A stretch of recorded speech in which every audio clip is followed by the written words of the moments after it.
on target, hearts ablaze in this rush. We find our craze. Puzzle mania late at night, feeling high on this delight. Counting seconds, ticking down. Champion in this jigsaw town.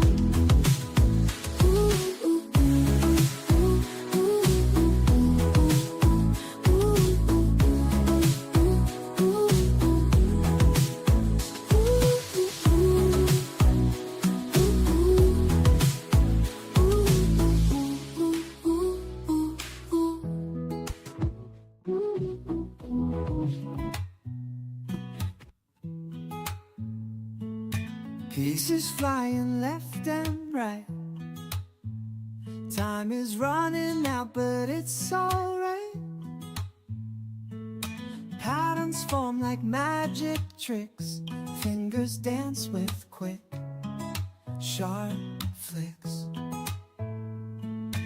Eyes are locked on cardboard hues.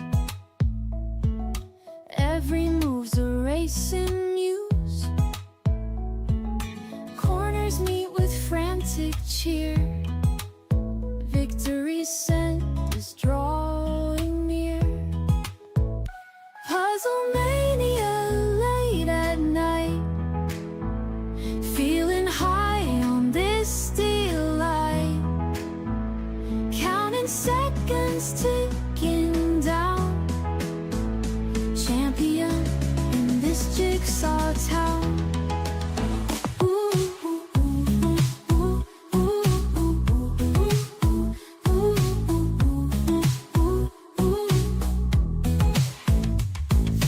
Brains on fire, tension snaps.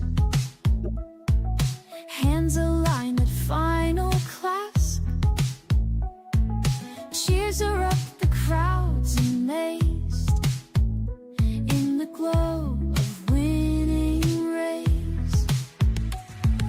Piece by piece we conquer all. Speed puzzlers in the hall. Eyes on target, hearts ablaze in this rush. We find our craze.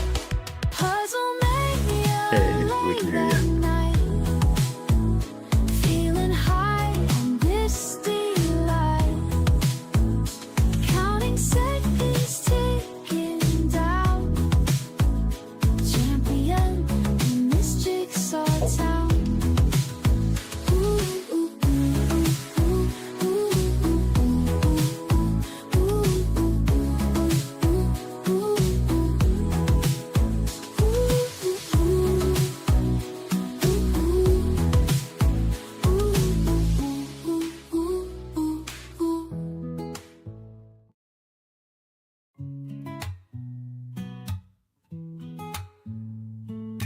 Pieces flying left and right.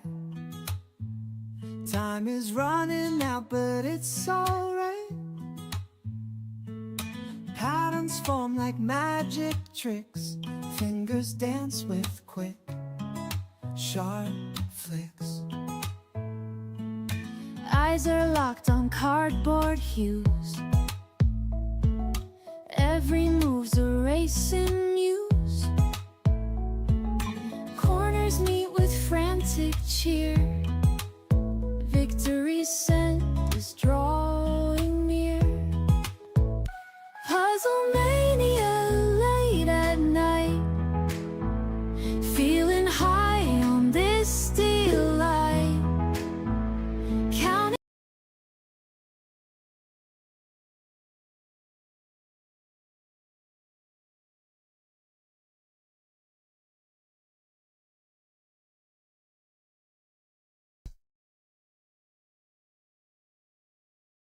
Hello everyone and welcome to tonight's competition.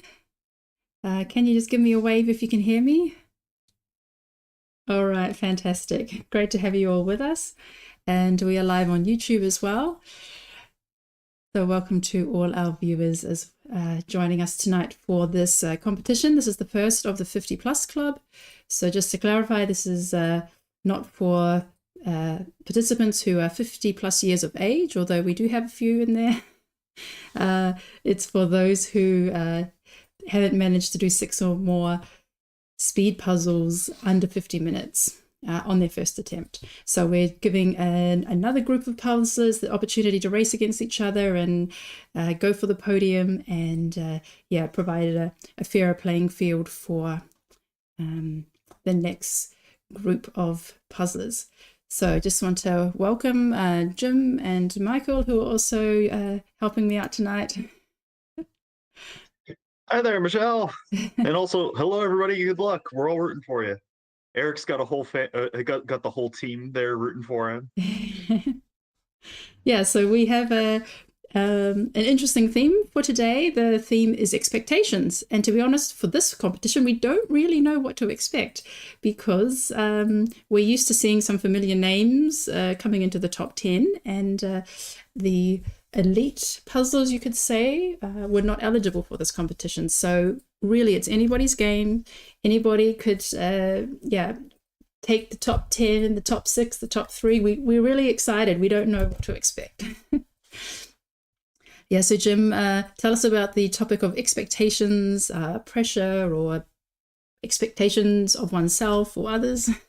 Oh yeah, it's really easy, especially in competitions, to end up in a space of, if I don't hit a certain time, then I'm bad at this, or if I haven't gotten the border done by this time, I should just give up, right? Like there's there's all sorts of people that'll say, hey, I'm comparing myself against the first place person, things along those lines, and that spiral sort of takes away the fun of actually doing the puzzling, right?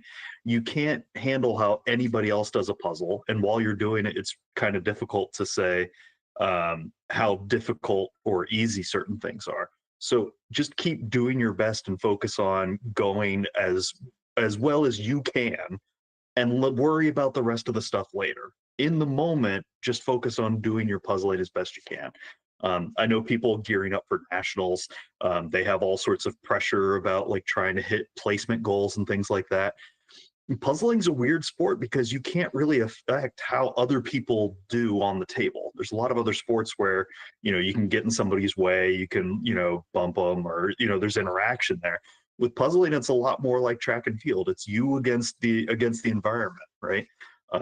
So the more you can really focus on doing your best and staying in that, the easier it is a lot of times. Doesn't get rid of everything, but it helps you focus in on what's important in the moment. Yeah, no, that's a really good perspective on the topic of expectations. So we did ask our participants a question when they in their registration form, and the question was, how do you handle expectations of yourself or from others? And what was the second part? How do you feel any pressure or something like that? So I'd love to throw this question to Michael, and tell us, do you feel any pressure when you puzzle or when you were going for the German nationals? It depends. If it's just a competition for me and no one else is dependent on my performance, I'm pretty relaxed about dealing with pressure. But as soon as someone else is dependent on my performance, such as in the pair puzzle, I competed in the German National Championship. I put a lot of pressure on myself. So that is the thing. But I always try not to lose the side of the fun of the competition, even when things aren't going so well. Nevertheless, it's easier when it's just me and no one else is depending on my performance. It's really interesting that you say that, because I've talked to other people and they kind of diverge in that.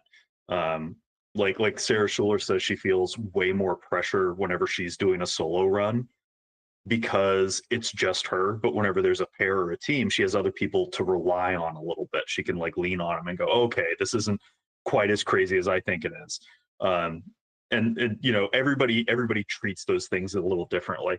I imagine, Michael, that you're feeling a little pressure right now, doing doing a lot of the background stuff here. But if stuff goes a little goofy, that's a-okay, right? Because we keep on rolling anyway and keep doing the thing.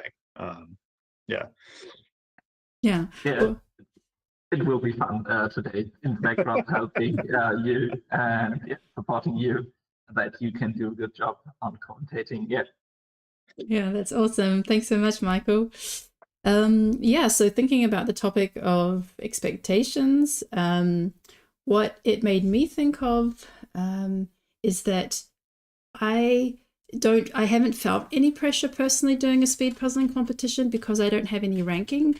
And like when I went into the World Championship, like I didn't have any benchmark that I could compare to the year before, or to say that I should be at a certain level or I should be able to do a certain thing. So I, just enjoyed the moment and didn't feel, any expectations of others.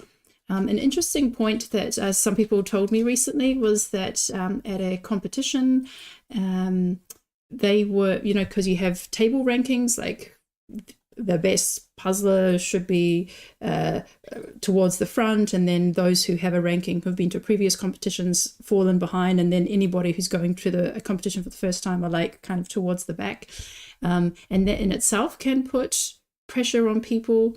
I just want to explain a little about that because I think this is going to come up more and more. People who have been to any competition that's sanctioned by the Federation will be in the system and will be automatically kind of put more towards the front. So that means even if you went to the Worlds and you did a preliminary round, but maybe you didn't even advance, but you're in the system now, and so you will kind of be put forward on the tables ahead of someone who may have been doing Euro Jigsaw Jams or like the big Dutch competitions, which aren't part of the Federation system. And even though somebody might be really, really far ahead and performing really well in those competitions, they will be like kind of towards the back of the room because they don't have a ranking. And so just keep that in mind. If you go to a nationals competition and you find yourself at table like 20 and you're like in a room of like 100 or 150 people, it's just the way the system works. The people that they don't know just kind of fallen behind, and try not to let that put pressure on you that you feel like, oh, I have to be like in position 20, and if I come at position 50, like I'll be disappointed or I'm disappointing others. That is part of the game. Yeah, I think a big part of that, Michelle, is mostly from like an organizational standpoint, where if you take people that are known to like finish pretty decently quickly, and you put them a little further up, so that way it's easier for the judges to like bounce around a little bit. But that doesn't mean that you have to make life easier for the judges, right? There's going to be people running around taking care of that kind of thing. But sometimes like the table number placement can really get into your head, because you could also be somebody that's shooting to do very well, and suddenly you're placed like table 1 or 2, 3, that kind of thing, and suddenly, oh no, I was just hoping to be up here, I wasn't like going to start here, and that can throw you off a little bit. So there's all those kinds of things that can really eat away at you. And part of the trick is finding ways for you to acclimate to it and grapple with those things as quickly as possible, so that way they're not sitting in your head while you're doing the actual puzzling. Yeah, but the good thing here is that today we have no expectations, so everybody can just have fun and enjoy the puzzle. So, excuse me, I just have to close the door. I can hear some noise. I mean, I'm still expecting some really fun time. I think a lot of people are going to put up their best puzzling efforts, and really I'm hoping that as many people as possible hit their personal best. That's every time I'm watching puzzling, that like in my heart of hearts, that's what I'm hoping everybody does, is hit their personal best every time they can. Yeah, so let's see which puzzle we're doing tonight. So you may, we're just 1 minute to 7. So let's unwrap the puzzle and see what we're working with. Oh man. What's in the box? Ooh. That looks Yeah, looks so a I little landscapey. think that's the wrapped in sunset. plastic. Remove the plastic.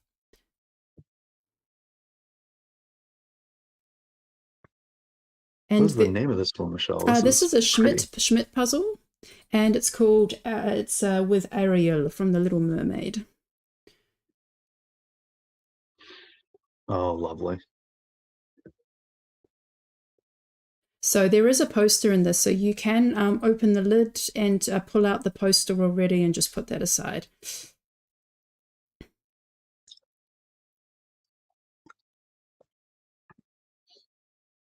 Yeah, so we have lots of comments of support in the YouTube chat.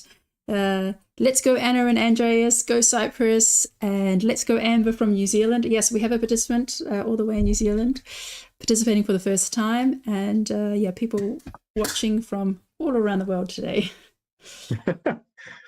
All right, so when you have unwrapped the box, taken the poster out, please put the pieces back into, Carla, please put the bag of pieces back into the box. And just put the box just back in the middle of the table so that I know you're ready to go.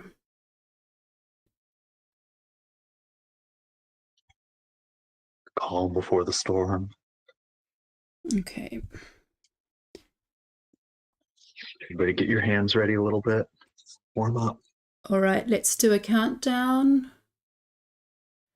5, 4, 3, 2, 1, go. Good luck, everybody. And they're off. Good luck. Let's go.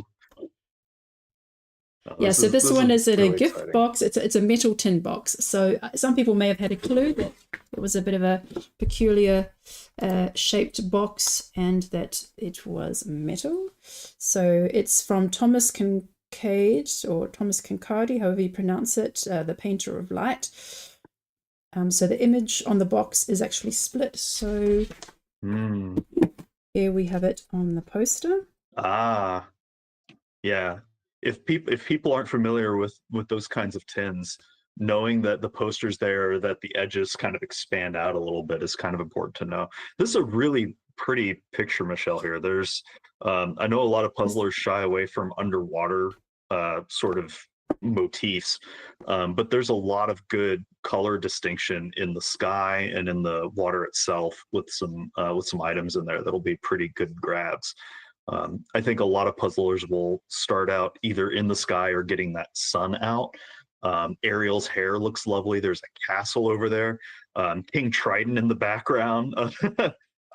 Yeah, that was a really small detail kingdom in the water, is like very faintly. I didn't even notice it at the beginning, but there is like, is it Atlantis or whatever the name of the underwater city is, and some mermaids, but they're very faint in the water. Yeah, there's going to be a lot of good picks, and I'm always interested to see what people start off with, especially in these kind of, you could go a number of different directions. The full border might be a little tricky because there's some brute forcing that you'd have to do in the sky, along with like the coral on the sides. But I could see somebody that's puzzlers that are pretty comfortable with those kinds of gradients being able to get those in rather rapidly. We're coming up on the just over 2-minute mark here, and people are flipping away. This is a really quick group. Yeah, I've just heard that Maya's camera is off. I'm just going to double check that. Maya V. Yeah, Maya V. Okay, there we go. Thank you. All right. So I'm starting in the alphabet at the letter E today. And we have starting with Elena from Latvia, Eliska from Czechia, Eric from the Netherlands, Everly from Estonia, Philippa from Portugal, and Freya from Denmark. And everybody's doing flips in slightly different ways. You can see that Alina has sort of that rainbow setup for her initial flip and sort, and seems to be nudging some pieces out of the way. Eliska has a pile for the edges, it looks like, and then everything else is going off to the side, so sort of moving things away from the central. And Eric, I know he has the not so speedy speed puzzler, but deep down in our heart of hearts, we know he's the speedy speed puzzlers of all the Erics that I know about. And he is almost fully done with his flip, coming in on the 3-minute mark, and pulling those edges off to the side. Evilie's doing an excellent job. You can see that she pulled the poster out, so she's not going to fall for that particular trap here. Philippa has a really interesting table there. It looks like it's semi-transparent, but that kind of off gray color may help both the light pieces and the darker pieces stand out a little bit. That's going to be fun to watch how that plays out. You can see she's pulling a lot of the border as well, and Freya has almost completed her flip and getting ready to start in on the edges here, or on the border. Yes, I'm a bit slow with oh, Fruji, your camera is off. Could you check that, please, Fruji? Oh, maybe she logged out again. So I'm a bit slow with changing up the screens today. For some reason, my list is not staying in the same alphabetical order. It keeps on, like, as soon as I click on something, then it like moves up and down. Okay, so Fruji's currently not there, but let's move on. Yeah, so something that one of the participants who was previously on the screen wrote, oh, Janine Luty, your camera is off, Janine Luty. So I like what Everly said. She said, since I'm not very speedy, I don't have unrealistic goals. I'm mostly there to have fun. When I see a puzzle for the first time, once she's seen the image, she has a time, I have a time number in my head that I think I could achieve, but sometimes I underestimate a beautiful puzzle for being more easier than it is. So that is a trick. Yeah, there is something about beautiful puzzles that often they're trickier than they look. So Yeah. on screen now, I've got Gabriella from Romania, Hannah from the UK, Helen from the UK, Yeva from Latvia, Jenny from the Netherlands, and I'll just see if Janine is back there. No, Janine's not there yet. And Gabriella here is doing, it looks like three separate initial sorts.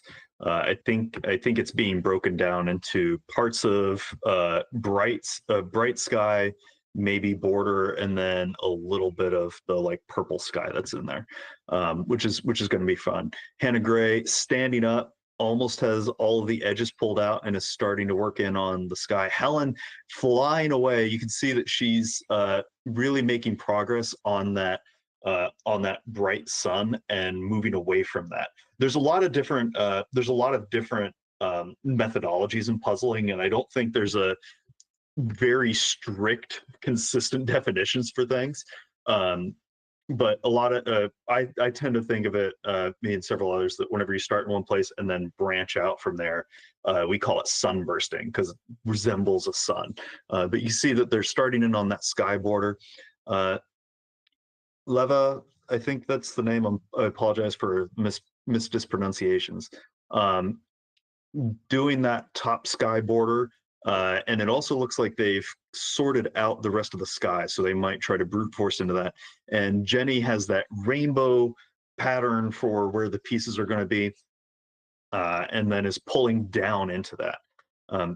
It's always interesting to see which way people set up their sort piles. Do they do it kind of like a 7, where the long part of their pieces is above where the build area and then sort of to the side? Do they do it more like an L? Do they do one side and then the other? Or is it a chaos field mixture of all the things? There's, I think, Jessica Henderson, one of the US folks. Go Jessica, go, we're rooting for you. I root for everybody equally, but sometimes I get a little excited whenever I know them directly. Jessica's doing a really good job. You can see that she's pulled out the bottom part of the border and is working on that first rather than the sky part. And it might just be that the lighting there lets her see some of the distinction between the different coral pieces a little easier. And so she's charging through that.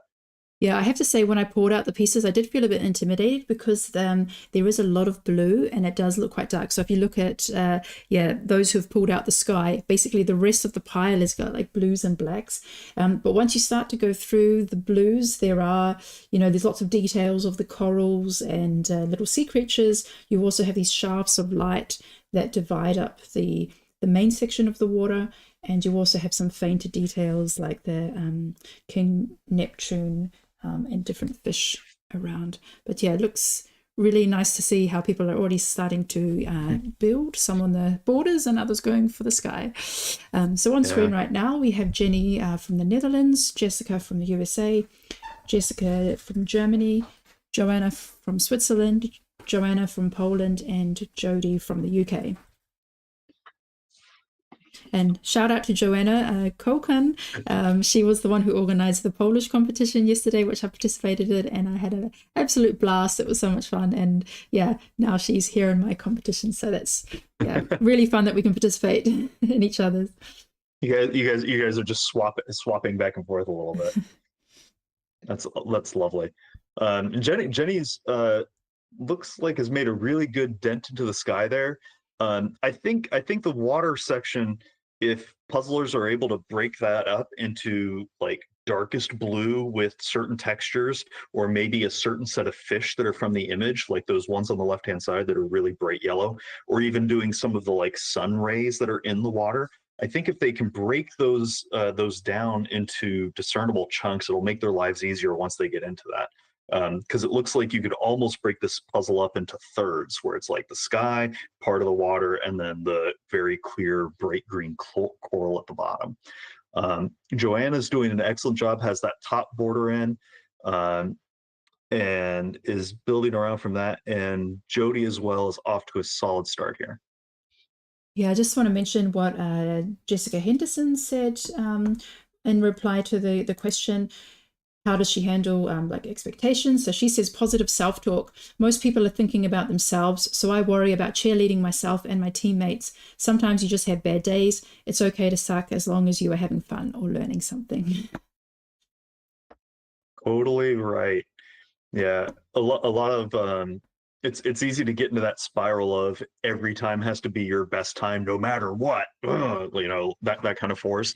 But whenever you're training your puzzling, you just want to think about getting your average down over time. You're going to have some that are a little higher, some that are a little lower. Just keep aiming to get it lower over the long period of practicing, and you'll start seeing improvement pretty dramatically. Yeah. So now we have Johanna Honkala from Finland, we have a lot of similar names. Johanna from Germany, Jonna from Finland, Julia from Austria, Karen from Germany, and Katrin from Germany. Katrin Dahlmann, could you just angle your camera down more towards the table? Perfect, thank you. Yep. Yeah. You can see the Joanna's working in on that bright yellow sun and then working away from there. Which is really slick. I think a lot of puzzlers, their eyes are going to be attracted to that right away. Julia Kraus is making some excellent progress here, has almost the full sky built. It looks like, at least 4 lines across. So they might be, I haven't seen everybody else yet, but they might be in one of the leader positions right now. Julia is one of those puzzlers that I've had an eye on in the rankings for a while there. So it's really fun to see her, piece by piece putting this together. I love how organized that field is. You can see all the edges are off to one side, and then she dives into the pile to get what she wants. Karen has it looks like the bottom border built. It's just inverted. And a lot of you'll see puzzlers do this where they'll line up all the edges in one direction, throw them together like a choo-choo train almost, link them, and then flip that border over to where it ends up belonging. If it works out for them, it's a great way to go about. And Karen is also has that full top border done. Yeah, and in reply to the question, Johannes said that I've always been quite a perfectionist. In the puzzle hobby, I've found a place where I don't put too much pressure on myself to excel. Playing speed puzzles is fun, even if I don't do particularly well. I also don't care what others think or how I do in relation to others. I mainly race against myself. So yeah, there's always different ways to look at you know, the rankings or the times, and yeah, how you place. And Jody said her expectations are low. It's important to set achievable goals, e.g. be faster than Aaron. Smiley, there's a smiley face at the end of that sentence. Yeah, a little bit of cheekiness in there, I think. All right, so now on screen we have Laura. I don't have a registration. Oh, just one came in just at the end. Laura from Denmark. And then we have Leah from Denmark, Letizia from Switzerland, Linda from the Netherlands, Lisa from Sweden, and Louisa from Australia. And I think Louisa is actually all the way in Australia. She was living in Germany, but I think she's moved back. Yes, all the way over there. Yeah, it looks like so different time zone today. Well, nice to have you with us, Louisa. But yeah, we can see a lot of sky being built. Like we're seeing a lot of people starting with that. Actually, that's where I started as well. I did start with the yellows and kind of build my way outwards and then up to the top border and try to fill out that the purplish section before I tackled the water. Yeah, and everybody's doing a really good job here. We're coming up on the 15-minute mark. You can see that Letizia has almost that full border built, which is 120, which is on a 500.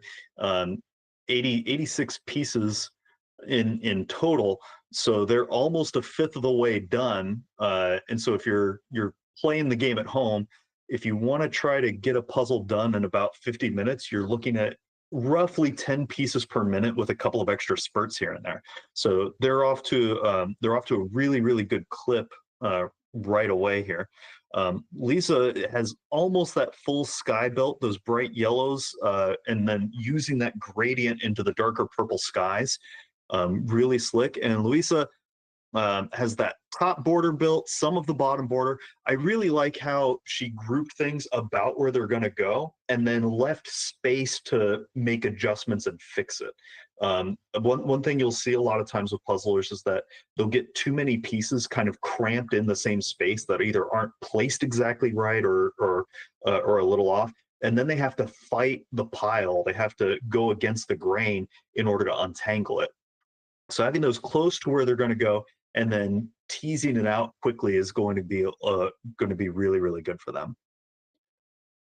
Yeah, so on screen now we have Maya P from Finland and Maya V from Finland, Maita from Belgium, Mandy from the Netherlands, Maria H from Finland, and Maria R from Slovakia. Yeah, so a lot of similar sections. Like we can see Mandy, Maya P, and Maria. They've done the top border and the water, the sky, and they're extending down. You can see the little heads of Eric and Arielle, and also Flounder. They're popping up out of the water. So yeah, I think it's going to be interesting. Where people start tackling the water section, if the people go for the border, or if they go for building downwards from the boat, or focusing on the sea creatures. Well, or even Arielle's tail has a good texture initially in parts of it. I'm curious if some of these puzzlers are going to see the texture that's in the light blue water line and end up working with that initially to get a line across, starting off going into that water. But all of these folks are making some excellent progress here. Mandy getting almost all of Prince Eric there. I think this is Prince Eric. Yes. So Art Ezio Puzzle wrote in the YouTube chat that they have this puzzle and they're going to join unofficially. So that's great. So, yay! So if you have this puzzle at home, pull it out and join along. Yeah. And yeah, there's a lot of support in the comments. We've got Go Katrin, Go Natalie, Go Daria, Vis, Daria, Lisa, Mandy, Johanna, Jody. That's great. So you have a lot of supporters. So everyone's excited and anticipating to see some finishes. But yeah, still got a bit of time. So let's move on to the next group. Yep, I have introduced these ones. Movement.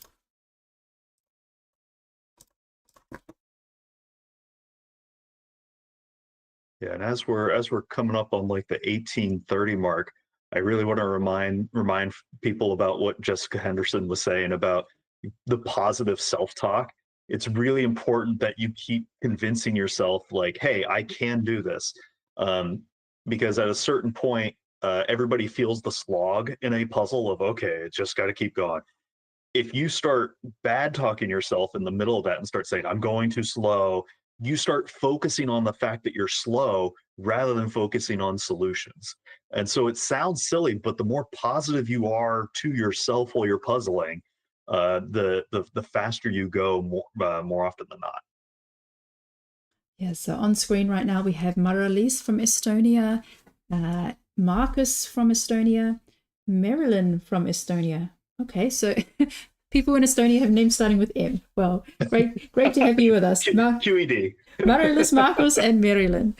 We have Mooney from Germany, Natalie from Germany, and Nora from Finland. And I like what Marcus wrote. He said, I'm usually not good under pressure because I get easily nervous, but when I'm having actual fun during a competition, I'm not that nervous. In the competitions, I do have expectations, but it depends on what type of competition. For puzzling, I just want to finish the puzzle in time. The only exception was for a competition in Tartu. So I think that was an in-person competition in Estonia, because I was hoping for a top 3 placement, which I did end up getting. So he had a goal there and he reached his goal. So great to hear that. That's awesome. Yeah, I also really love how the entire Estonian contingency have started out this puzzle in almost the same way, and they seem about even with each other right now, which is also very, very impressive. Maybe the Estonians have a hive mind for puzzling, and you guys are all, mentally telling each other how to do this one. I just want to point out, look how Marilyn has put her poster. She's taken the this cardboard box holder from Ravensburger, and she's folded it together and then put a hair tie around it so that it doesn't flip open. And she's putting the split in the other way. Anyway, check it out. It looks really cool, because that's also another thing, is like, how do you actually put this up that it doesn't like fold over, because it's been folded like this, so you can't put it so easily like that against something. It tends to like flop over. So I think that's quite innovative of Marilyn. Yeah, I really think it's a great solution to the problem of how do you be able to see what you need to work on. And that definitely shows Marilyn's experience in dealing with puzzles. You have folks that either use the puzzles, try to flip the box on the reverse and use the smaller image, but she's found a solution that works really well for her, and it's going to give her a great view going into the water portion of this puzzle, which will be pretty tricky. Nora's making excellent progress, almost has that full sky built, and you can see there's a little bit of water getting ready to be put in. And Natalie there has some of the initial water underneath the flounder. I think that's some of that like texture, bright splashing blue that I was mentioning earlier, starting to make its appearance inside of the puzzles. And yeah, I guess it's a fair question to ask, is what do we think predictions might be for this particular puzzle? And I'm asking that because puzzlers need to deal with predictions, whether they're making them or if other people are. And people are going to make them no matter what. But while you're puzzling, focus on your puzzling. So for folks in the chat, type in what you think the answers are going to be. What are going to be some of the top times, that kind of thing. We do have a guess that somebody thinks this can be done in 51:30. I think that's a pretty reasonable guess. Where a lot of puzzlers are about a third of the way in or so, and we're 20 minutes in. So 51 might be pretty good here.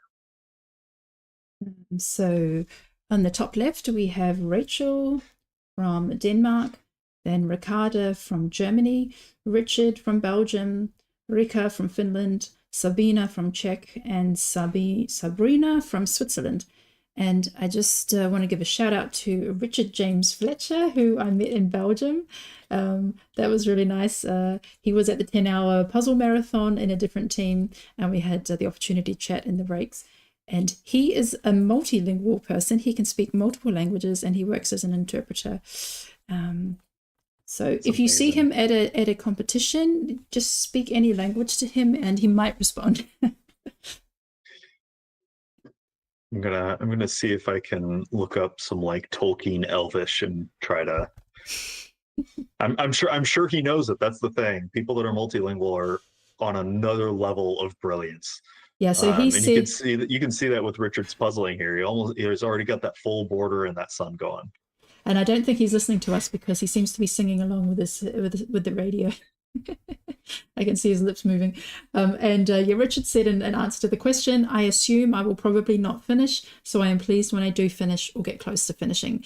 And that's another thing, is that people have different goals. You know, some people, you know, tend to be towards the end of the rankings, and for them it's just a win just to finish under that 2 hours, you know, not necessarily to win or to have a certain ranking, but just to finish. And we're, of course, always cheering them on. And we also have been very happy when we saw Richard finish Magic Krakow in time. Yeah, some of those puzzles are bruisers, but you can take a look at Sabina and Sabrina here. Sabrina has almost a full border and that sky in. And so does Rika. I think Sabrina might have a little bit more of that sky fully done. Sabina is doing this interesting thing where she's not doing the whole border, but she's getting that light blue water line in and has a few chunks of that lower border work mapped out already. So she's bouncing around from project to project, which is a really great way to make sure that you maintain momentum. Whenever you start feeling the slog, you can have that expectation of, okay, I need to just really move through it and kind of plod along. Hey, you're allowed to shift gears, get out of that mode, and keep on trucking. And I'm actually going to encourage everybody that I know that some people want to finish within the time. One of the best ways to do that, tell yourself to go faster. Give yourself that little bit of push. If you're listening to any of the commentary right now, take the next minute and a half. Just go as fast as you can. Get a few more pieces in. We all believe in it.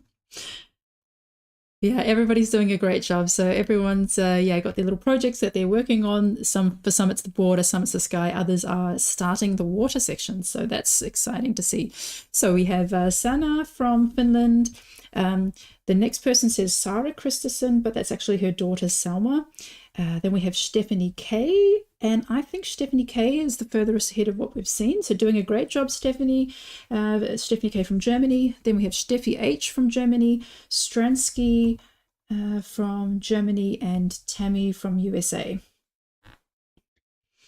Yeah, Stephanie K getting almost the full border, and now has some of those light blue-green sunbeam lines going that extend down into the water, and has just pulled those and built them as little islands and putting them together. And Tammy is doing a very similar thing here. I think Tammy I think they're close enough to be even right now in terms of overall piece completion. Tammy is doing an excellent job here. You can see that her fingers are just flying. She doesn't let the fact that parts of this puzzle might be difficult slow her down. She is just going to keep on trucking and bouncing from project to project. You see how I sometimes refer to it as failing faster, where instead of taking a piece and going, okay, maybe it goes here, maybe it goes here, Tammy is going, does it go here, here, here, here, here, here? She's trying and moving on as quickly as possible. Sarah K has that full sky and border. Looks like she's pulled a couple of islands of things to keep working on. really good progress. You can see this is one of those people that ended up taking the poster and leaning it on something else that's over there. And in the upper left, Sorana, it looks like they have a Schmidt square copy of this. And so they've set up their box like normal, which is an awesome way to go about it. If you got the image, you have the image. Taya, your cameras are off. I've checked both devices. Taya, could you please check your camera? All right. Yes, I'm just leaving. Yeah, it looks like Stephanie and Tammy are very close together. I'm just going to leave Stephanie K up on the screen for a bit longer, and we'll check in with Tammy again later. And just adding a couple more to the screen. We're nearing the end of the alphabet. I did start, I think I started around J. Did I start? Yeah, somewhere around there. No, E. I started with E. E for a leader. So we still have a few more to get through. Okay, so we have here Teresa from Sweden, Teresa from Czechia, Tulia from Finland, Veronica from Germany, and Vroni from Switzerland. Yeah, you can see that Teresa V's lighting might be helping her a little bit because those bright blue-green sun lines are sticking out really well, and she's just making a really good chunk into it. Teresa O is using night vision goggles, I think, to do to do some of her puzzle. I know we can see it. Those dark pieces might be a little tricky, and it might just be a camera angle. She has her poster leaned up against a wall, same as with I think that's Zulia over on the side, and Veronica almost has that full border complete, that sky, some of those tendrils of sunlight streaking down into the water. Her hands moving quickly to try to get just a few more pieces in, and Vroni also beginning some of those blue lines. I think Vroni's also made a couple of connections into the coral. It might be just a couple of 3 or 4 pieces of those darker coral pieces that are kind of floating in the middle right now. But hopefully those get locked in over time.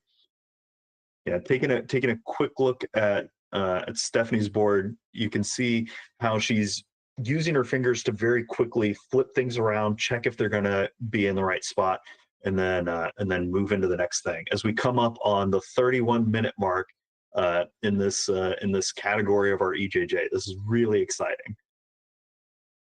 Yeah, I mean, of course, it feels a bit different because we are used to already like at the 30s, like, we're already looking at like, oh, who's going to finish in the next few minutes? But we've that elite group of puzzlers are not present. So there's a bit more of a bit more longer calm before the storm. So it has a bit of a different... I wouldn't call any of what's happening calm right now. Right? A lot of these puzzlers, there's a whole bunch of adrenaline going. They're focusing on, 500 pieces all at the same time, trying to juggle what is the best priority to do. How can I move it? Am I organized? How am I spacing? Is the lighting okay? Right? There's a million things going through everybody's minds right now. And so it's really, really, like, I'm excited. Even when the puzzle times are slower, just watching the thought process, the physicality that everybody's taking in order to try to solve this is really fun and fascinating. Yeah, maybe I'm just talking from my perspective, because normally at this time I'm like switching up the screens and I'm checking and I'm like, oh, it gets, I think that the hectic part of the intense part of the competition is always the before the finishes. And so for me, I'm having a bit more calm before the hectic settles in. But yeah, a lot of the puzzles are looking very similar. And we can see a lot of people are going for those beams of sunlight heading into the water, which also makes a lot of sense because within the blues you do have those lighter turquoise that do pop up. You can also see on Alexander's table that there's like these turquoise greens that are popping. So on screen we also have Vies from the Netherlands, Zane from Latvia, Agnes from France, Aiden from Switzerland, and Alexander from Germany. Yeah, I love how a lot of these puzzlers are all standing. Um, I know some people, whenever they feel like they're not going to go very fast, they just kind of default to sitting down. But many of these folks are up and moving at the fastest pace that you can, which is really fun. You can see that almost all of them have the sky done at this point. Uh, which is not an easy sky. I want to remind people watching this right now. Just because everybody has a lot of that sky done doesn't mean that it's easy. It just means that that's what a lot of people worked on. Those gradients are a little split. Those purples aren't easy to decide exactly which side they go on. So the fact that people are making this kind of progress is really cool. You can see that Aiden has made more and more extension down into the water. Might be one of the more full lines across that I've seen so far in terms of where that water is. Agnes also moving very rapidly. You can see that the pieces are on the left and using that right hand to just check, and then move on. And I think they're doing a little bit of sort as well in order to try to organize the distinction between some of those colors. Really cool. And Zane has those tendrils of sunlight into the water being built and is going to make a big scooch. You can see that all those pieces are lined up over top. And I think off to the left-hand side, I can see border pieces, which is a pretty good sort to have set up. So that way, once you start feeling a slowdown, you just move on to the next thing. Yeah, and I just want to point out, have a look at Wies van Kooiland. She has a spotlight and it's aimed towards the wall, the white wall, and the white light is reflecting onto her puzzle so she can, so it's better lit. However, it's not pointing straight at the puzzle and creating this glare. And I think that's a big mistake. When people want to have more light for their puzzling spaces, they get like a lamp and angle it towards the puzzle, creating that glare. But it is actually a good idea to just kind of angle it towards the wall and just let that kind of soft light reflect back. Yeah, the more you can get the diffuse light onto your puzzling space, the less glare you're going to have. Angles of refraction and reflection will do a lot to you. That old dielectric constant. Yeah, so I think that Aiden P is starting to pull ahead. He's doing a really great job there. I'm going to leave him on screen because he's not only done the top sky section with the boat, but he's got all the lighter sections of the water, and is starting to tackle some of the darker pieces of the corals and the seafloor. And yeah, we're up to the A's. So we also have Amber from New Zealand. So I wonder, hang on, they're 12-ish hours behind. We're coming up to 8 o'clock, no, 7:30, so it's 7:30 in the morning over there. All right, we have Andreas from Cyprus, Anna A from Cyprus, Anna S from Germany, and Bethany from the UK. All righty. Yeah, Amber's doing a really good job here. I like how she's using her left hand to try to point at spots or to stabilize the puzzle a little bit rather than having it shake and move around a whole bunch. Andreas, it looks like got a burst of speed and is lining up, has a row of pieces all ready to go in. Sometimes that preparation ahead lets you sync those pieces very quickly. Go. You can see that they've tilted that poster so that way they can see the entire image up off to the side. And I think that's Anna. Anna doing a really good job here. Has almost the sky minus like 5 or 6 pieces above the water line. Those tendrils of sunlight sinking down into the water. That one middle floating one is going to throw some puzzlers off until it locks in with that boat section right above it. But she's doing an excellent job here. Annika You can see that on her table, she's got a lot of space off to one side where those pieces are, and is trying to get them in. And Bethany as well, doing a really slick job here. You can see that there's a lot of pieces that are in the field, and that can be a boon or a bust. If you know what those pieces are and they're in your build area, that's awesome. You can zipper through and connect them all. But sometimes if you're not entirely sure, it can start clogging up the works as you head into the mid game. Yeah, and so for those who haven't done a Schmidt puzzle before, Schmidt has fantastic quality. I did a Schmidt puzzle today, a different one, and it's so great. I mean, they have really thick pieces. They just lock together so well. Really good. They interconnect really well. It's just always a really pleasant puzzling experience with Schmidt. And we're coming in on the 39-minute mark here. So reminder to everybody, keep on moving. You know, I'm really glad that everybody has good expectations, but you can still push and move quickly so that way you can hit or exceed those expectations, right?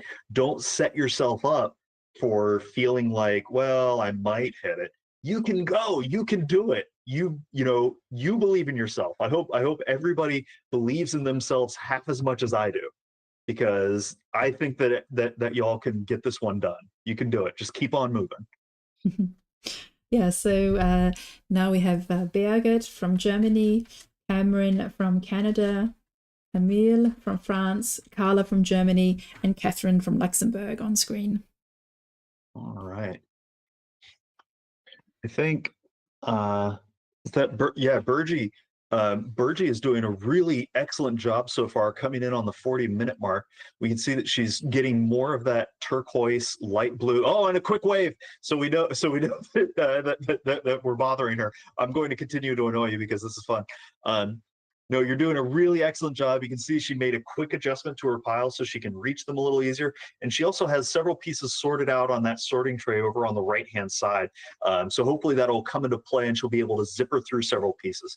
Cameron, a little behind some of the other leaders, but making good progress into those tendrils. I'm curious who's going to be the first person to put in that like yellow school of fish, or make a shift to try to get some of those distinct coral pieces together. But a lot of that depends on what the lighting is and how it shows up to the puzzler's eyes. Camille, looks like they have the full sky, some of those sunbeams working, and has pulled in some of that blue in order to try to lock it in. And that's a good use of space if they've pulled it in order to try to save space elsewhere to get everything in. Doing really well. Carla has that full sky. You can see spinning a couple of pieces, trying to figure out what the next target is going to be. Making another reach, going to get another couple of pieces in. We're all rooting for you. One of the hardest things to do whenever you don't know what to do is to make a decision and keep on trucking. You can see Catherine Beck, one of the EJJ co-hosts, has that full sky, a border. She's one of the folks that instead of leaning that poster up, has it flat on the table, and she is cooking right now. You can see that as she uses both of her hands to dig through the pile pretty quickly, and then finds a piece and then sinks it. And the more you can keep that sort of mentality of, what's the piece that I'm looking for? There it is. Let's go. And then expand it to be a bigger group. You're going to be making improvements in your time. But Catherine's doing really, really well here as we come up on the 42-minute line.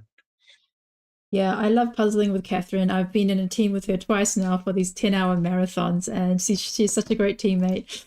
So positive and so calm. She has such a calming voice, and always just really positive. I will puzzle with you anytime. So yeah, it looking great here. We also have Catherine from USA, Kieran from Ireland. There was a shout out for Kieran from one of the Fletchers, and we also have Claudia B from Germany and Claudia W from Germany. Yeah, everyone is really plowing through this quickly. I want to remind people, while this is the like over 50 club, this is a real this group of people are doing this puzzle very quickly. I know we get sort of used to seeing the like warp speed 10 puzzlers, but there are not a lot of people that are going to be able to do this much puzzle this quickly.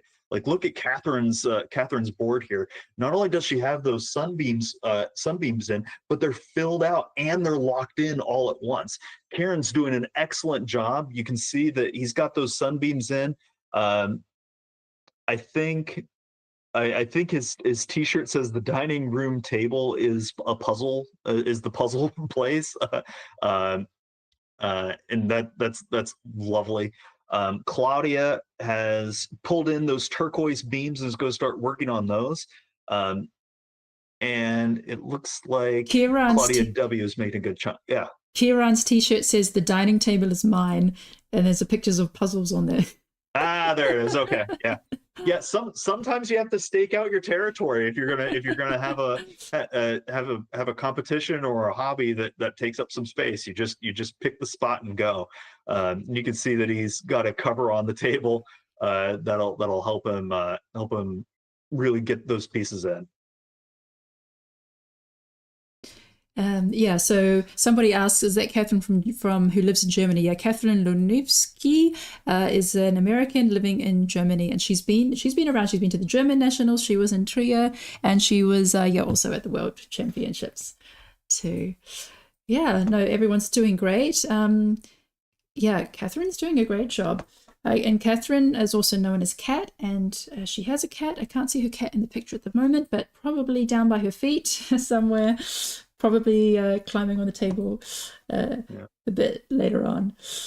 All right, let's see who else is here. We've almost reached the end of the participant list. Really excited to see, after this, who will be, running up to the finish. So I started at E and we're finishing at D. We have Daniela from the Netherlands / Venezuela, one of the co-hosts. She's been super busy. She's been organizing all the Jigsaw Puzzle Associations to participate in the International Puzzle Day. She's organizing the Dutch Nationals and did some meetups in Netherlands as well.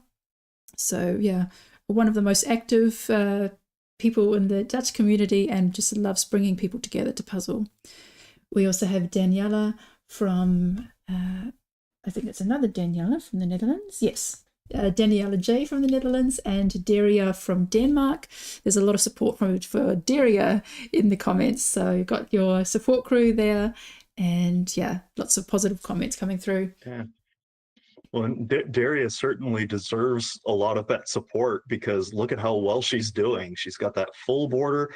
The sunbeams are in. She has it looks like a pretty good sort of different layers of water that can be used to distinguish what to work on next. So she's definitely making excellent progress here. It looks like she also has some of that darker green, or some of that lime yellow that's like that sand region at the very bottom, sort of spurting out and making its way up into the center of the puzzle. And that's going to be a really good anchor to build off of and box in some of those other pieces.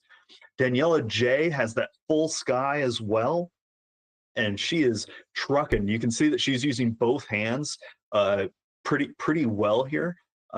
She tosses pieces into her left hand to store it, and then drops it in her right. I always like it whenever I can see puzzlers using both hands to do something, because that means that they're being effective in some way. And Daniela B, my hero, I'm rooting for you. You're getting the rest of that sky in, and you just need to keep on trucking. A lot of times, now that you're out of options in that sky, it becomes a game of bounce from project to project, right?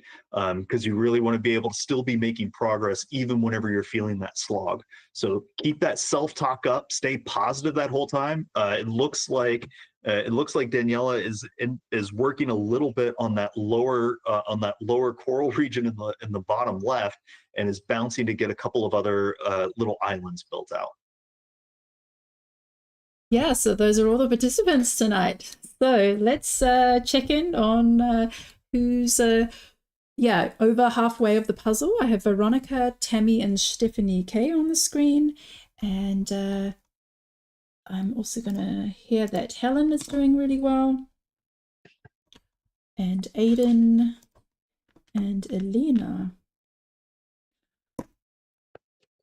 That is a lot of strong puzzlers all in one place. Wow, Elena is doing great. She's just got a really big chunk. She hasn't started with the bottom border, or only like a little piece where the light hits the ground. So yeah, in the very middle section, there's like a lighter sandy ground, and then towards the left you have a bunch of jellyfish and corals and seahorses, and then also some similar creatures and more vegetation kind of heading off to the right. But she's been very consistent to do the full block of water before starting on that on the seafloor. Yeah, she is flying through parts of this, which is really really fascinating to see. Veronica and Tammy look just about even. They both have pieces kind of scattered within the puzzle that aren't necessarily locked in as full islands. Tammy picking up the pace. One of the things I always enjoy about Tammy's puzzling is that whenever something's not working, she moves on to another project right away. So she'll bounce around a lot in order to get pieces in. And sometimes you can even see she'll do like this cleanup sweep where she'll go through and go, okay, I'm gonna get a handful of pieces that I know kind of go around here while I'm thinking about what the next project is. It's really, really cool.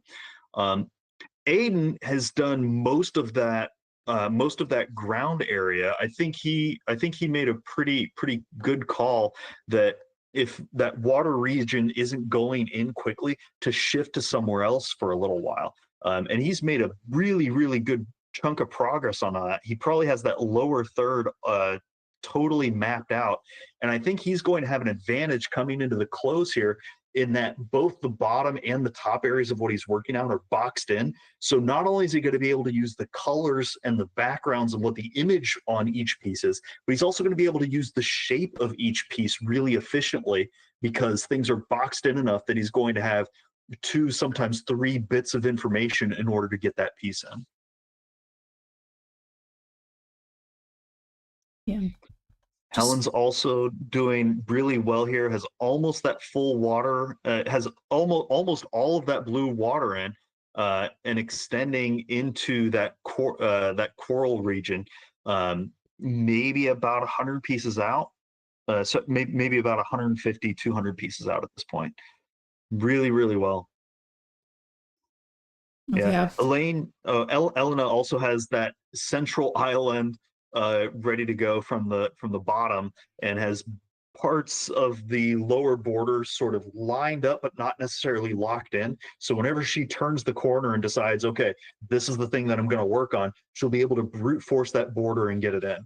Steffi K coming in on the back half here, getting a lot of that bottom coral built out. I think Sebastian's almost fully in at this point. That little road coming up the middle is built in, and she just has fill in left to do on the left hand side, but that bottom middle is going to be some extra work coming forward. Yeah, I mean, everyone's doing really great here. Aiden just has that middle section. He's done the top, and then he's also started from the bottom, building up those the seafloor hills, you could say, on either side, and just has like this kind of curvy band in the middle to fill out. So that is the darker blues. I'll just Yeah, I think Aiden, unless something really fascinating happens with some of the other puzzles, I think Aiden might be in the lead for first here. Who else is Who did you pull up on the screen there? That's Yeah, Marcus? so on the bottom right, that's Marcus, and Okay. next to him is Marilyn. Okay. Yeah, for those of you watching at home, the stream itself is on a little bit of a delay, so we're often switching screens trying to track who is where as quickly as possible. So it takes me a second to catch up every so often. But Marcus and Merlin, or Marilyn, apologies, um, are doing really well here. I think they may be ahead of Tammy and Veronica at this point. Marcus has a lot of those pieces above the build area and is kind of bringing them down into the field. At this point, if puzzlers are having trouble seeing the pieces, you might see Marcus slide those down and around, so that way they're a little easier to try to grab. Oh, and there's the big move. I wasn't sure if it was going to happen. I wasn't sure if that was going to be a thing, but he made a big shift there and got those in. Maryland has her pile split a little bit, but I think it's because they're grouped into. I think they're sorted slightly in that. But you can see that both of her hands are moving very rapidly, coming into the last close. We're coming up on the 54-minute mark. I think we're going to see.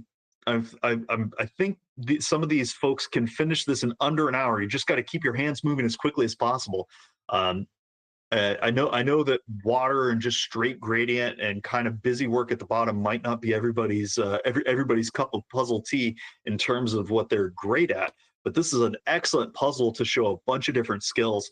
And Aiden, Merlin, Marcus, Steffi, Tammy, Alina, they're all doing a fantastic job here. And Michelle, I think you're going to have your hands cut out, your work cut out for you coming into the close here, because I think it's going to be closer than it looks. Yeah, I've got about 10 people on my list right now who I am going to be checking in on. But I feel that Aiden has the lead. He's got like 30 pieces left. Everybody else is doing great, but still has, the others have about maybe 50 to 80 pieces left, those on screen in comparison. So Aiden, I don't know if you can hear us, but you could be coming up for a win. So keep up the pace. But we also have, so the people who are in contention for top 10 from what we can see right now are Aiden, Elena, Helen, Marilyn, Teresa, Veronica, Stephanie K, Tammy, Maria, Roskanova, Marcus. Yeah, so keep up the heat, keep up the pressure. Yeah, keep it moving. You can see that, as we come up on 55 minutes, it's really easy for that fatigue to start setting in, for you to start telling yourself, okay, I may not make it in under an hour, so I'll take my foot off the gas. Hey, you can do it. Give yourself that pep talk. Say, hey, I can make it in under an hour. I'm going to move as fast as I physically can. I'm going to start naming these pieces. I'm going to describe each and every one as it goes into my hand and drop it in. I'm going to fill the hole. I'm going to study the image for a half a second, figure out what I need and get it in. I can do this. That shift in perspective from having your expectation be, well, I might go over an hour or two. You know what? I can do this. Is a huge bump. And Aiden is coming into the close. You can see that as he's rotating those pieces in his hands, he's trying it in multiple different spots, and it's a little difficult. And frustration can always set in whenever you're at this stage, and everything looks kind of samey. But figuring out what sort of images, or if there's any kind of hint on the pieces that can make life easier, goes a long way. They may just be down to what is known as the Merc. Some puzzlers might even do a shape sort at this point, and we'll see what everybody decides to do. Sometimes shape sorting doesn't really pay off because you end up touching each piece an extra time. And if you have, 100 pieces, that's an extra at least 50 seconds worth of adjustment. So seeing what everybody's going to do coming into the close is really exciting. Marilyn making pretty good progress, but I think the holes in her puzzle are a little more split. Marcus is now is now making pretty good catch up. You can see that he's able to use both the top and bottom of that puzzle to box in what he's working on and do a little bit of catch up here.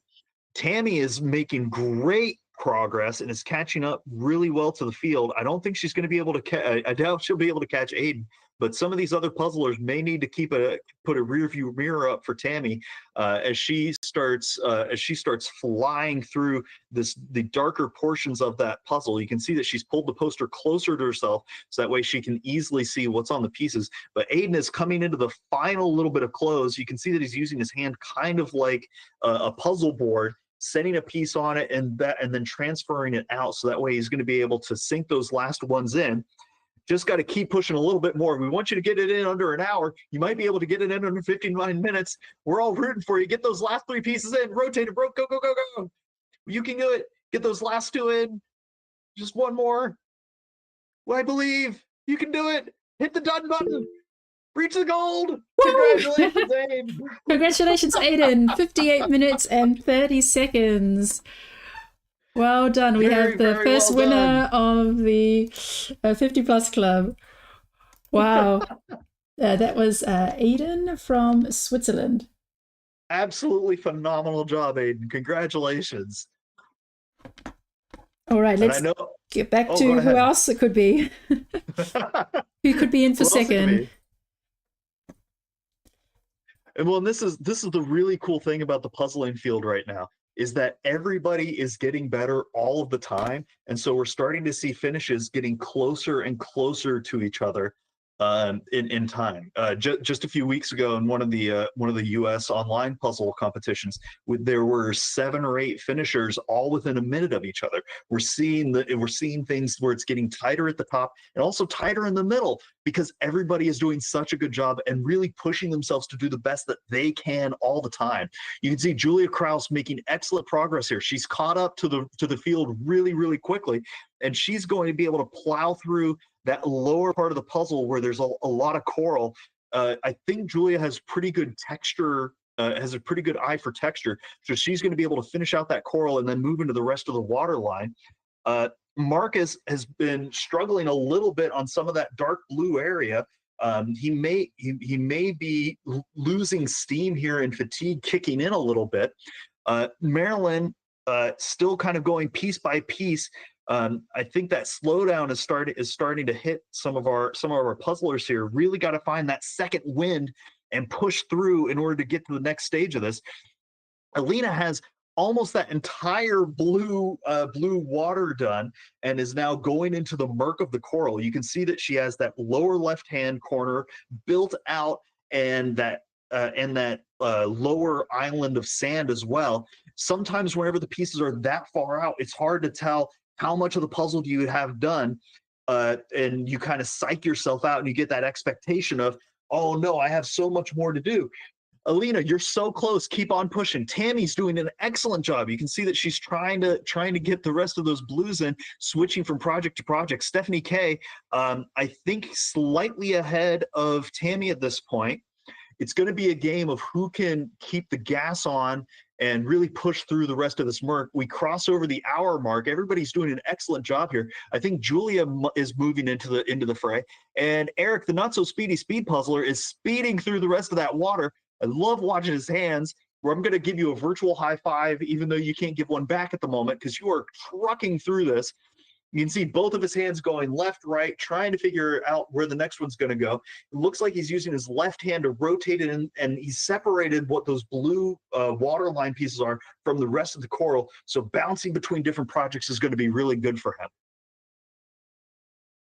Yeah, I've also added Freya to the screen. She's only got the middle section of the water to fill out. So she's got the completed bottom section. So that's looking really great. Yeah, so it looks like that middle band of water is where most people are having last. However, it looks like people like Eric and Alina want to do the gradient in the water first before tackling the more busy, detailed section of the rocks. Yeah, I know this puzzle is is under the theme, is under the sea themed, but we are having a tempest of pieces going in very rapidly all at the same time. I know that there's a lot of thingamabobs and whatchamacallums floating around in the field, but you guys are going to be able to get these done. Freya is making really, really good progress here. You can see that she's pulled the entire puzzle down to herself so that way she can have easier access, and has that second win and is pushing very, very quickly to try to get this get to the next level of this puzzle. We have a couple of shout outs for people in the chat rooting for everybody. Daria, keep the stamina up. You can do it. We all believe in you. Alina is making really good progress. She has more of those corners in as well. Marcus still fighting to get those blues in. Gotta be able to rotate him quickly and get him in. Julia Kraus overtaking him just a little bit. Is that Helen? In the upper left? Helen's in the top left.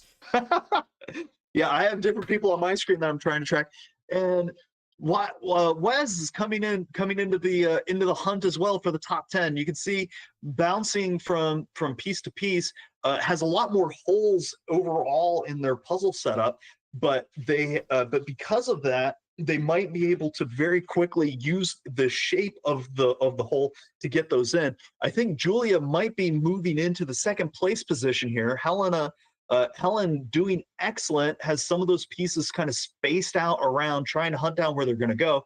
Marcus getting a few more in. Freya, piece by piece, I think Freya and Marcus are about even at this stage, coming into that dark blue murk, which includes King Trident and angling up over to the left-hand side. I think both of them have Arielle's tail locked in at this point for the and so a lot of the easy stuff in that area is already built. So it comes down to, can you see any gradient in there? Can you use the shape of the piece? How quickly can you move to fail just a little faster? Try the next thing a little bit more and get it in. And there's Rika on screen as well. You can see that she has that angle of the murk left to do, has already done a ton of the coral in the lower sections. It's kind of fun. Whenever we come back to these puzzlers, that coral that people were initially afraid of seems to go in pretty quickly. Sort of another case of, playing with the expectations. Sometimes the parts of the puzzle that you're most afraid of are the things that are the easiest once you jump in and decide, this is what needs to happen right now. I need to go and get it in. You can see Alina has the border fully locked in, and now only has those two split sides of coral remaining. She might be able to catch up here if that was easy, if those sections are easier for her than they were for some of the other competitors. Helen's doing an excellent job. I think Julia is making a really good play here of coming into second place. Marcus has a few more pieces that are built in. Marilyn also trucking along, but I think she's starting to fall behind a little bit here. Julia making a play for second place. You can see that she's trying to get a couple of handfuls more pieces in. I can't see where all the remaining ones are, but they are floating around somewhere. She may have more of this done that I can assess for. Yeah, so on screen we have Helen, Alina, Marcus, Julia, Freya, and Marilyn. But also in the running we have Teresa, Veronica, Stephanie K, Tammy, Maria, Vise, Rika, Cameron, Maya, and Ronnie, like all in this group. Like I'm just basically everyone is puzzling like a fiend. If you need to sing, go for it. Whatever will help you move the fastest. I don't know if you want to make a pact with Ursula and do some sort of like singing puzzle pact in order to make this happen, but keep on going. I think Julia is getting 1, 2, 3 pieces in. It looks like she's her pace is sitting at about five pieces per minute coming into the close here, and being able to rapidly take a couple and get them in is going to be really important. Doing a quick check-in on Tammy. Tammy has hit that murk wall that a lot of the other puzzlers have hit, but you can see that she's bouncing around from spot to spot, trying to get those in. I can't tell fully if those pieces are sorted out, but she's still moving, and that's one of the hardest things to do after that 35-40 minute mark, is to just fight the fatigue and keep on pushing to go as fast as you possibly can. Stephanie making a really good move here. in order to get some more pieces in. Elena is in that Merc. She's fighting for it. Marcus starting to use the shape of each piece to get those in. You can see that he's starting to try each piece multiple times and is making a good dent in here. We can't quite see Julia's Julia's mark, but Julia's full puzzle, but she's doing excellent.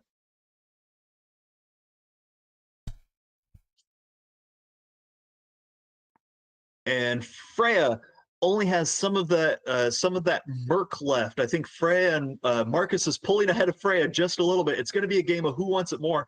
Who wants to break the hour and 10 mark? Who can go as fast as they possibly can for the next 2 minutes to try to get just a few more pieces in? Try to stay ahead. I think Julia may have the second place locked up here, unless there's magic happening elsewhere. But the Disney magic of Mickey Mouse may be smiling on Julia as we come into the last few stages of this one. I can't quite see where she's holding off some of those other pieces, but she's starting to sink them in little by little by little. One piece, then another, and then another. Marcus has that had just made a really, really good dent into his puzzle. You can see that now that there's more and more of that field blocked off, he's picking up pace, and that's always what you want to see, is an acceleration coming into the end. Helen has maybe a few handfuls of pieces left that are only in that coral area.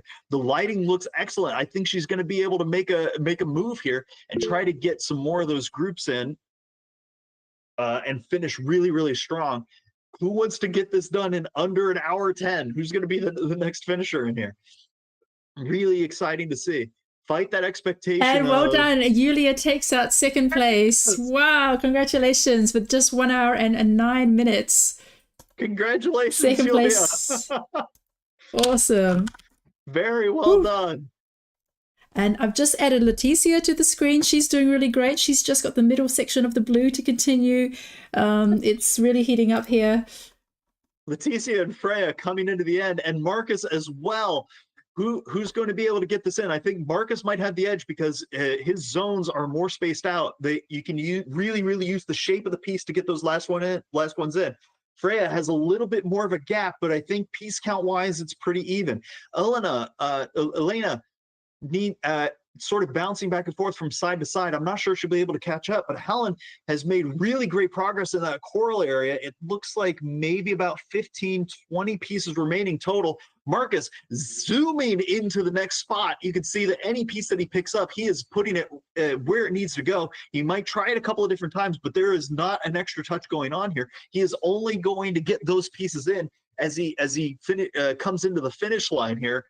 We just crossed the hour 10 mark, and a lot of these puzzlers are doing an excellent job of keeping up their pace. Rika has done almost that whole coral, really, really solid job into the Merc.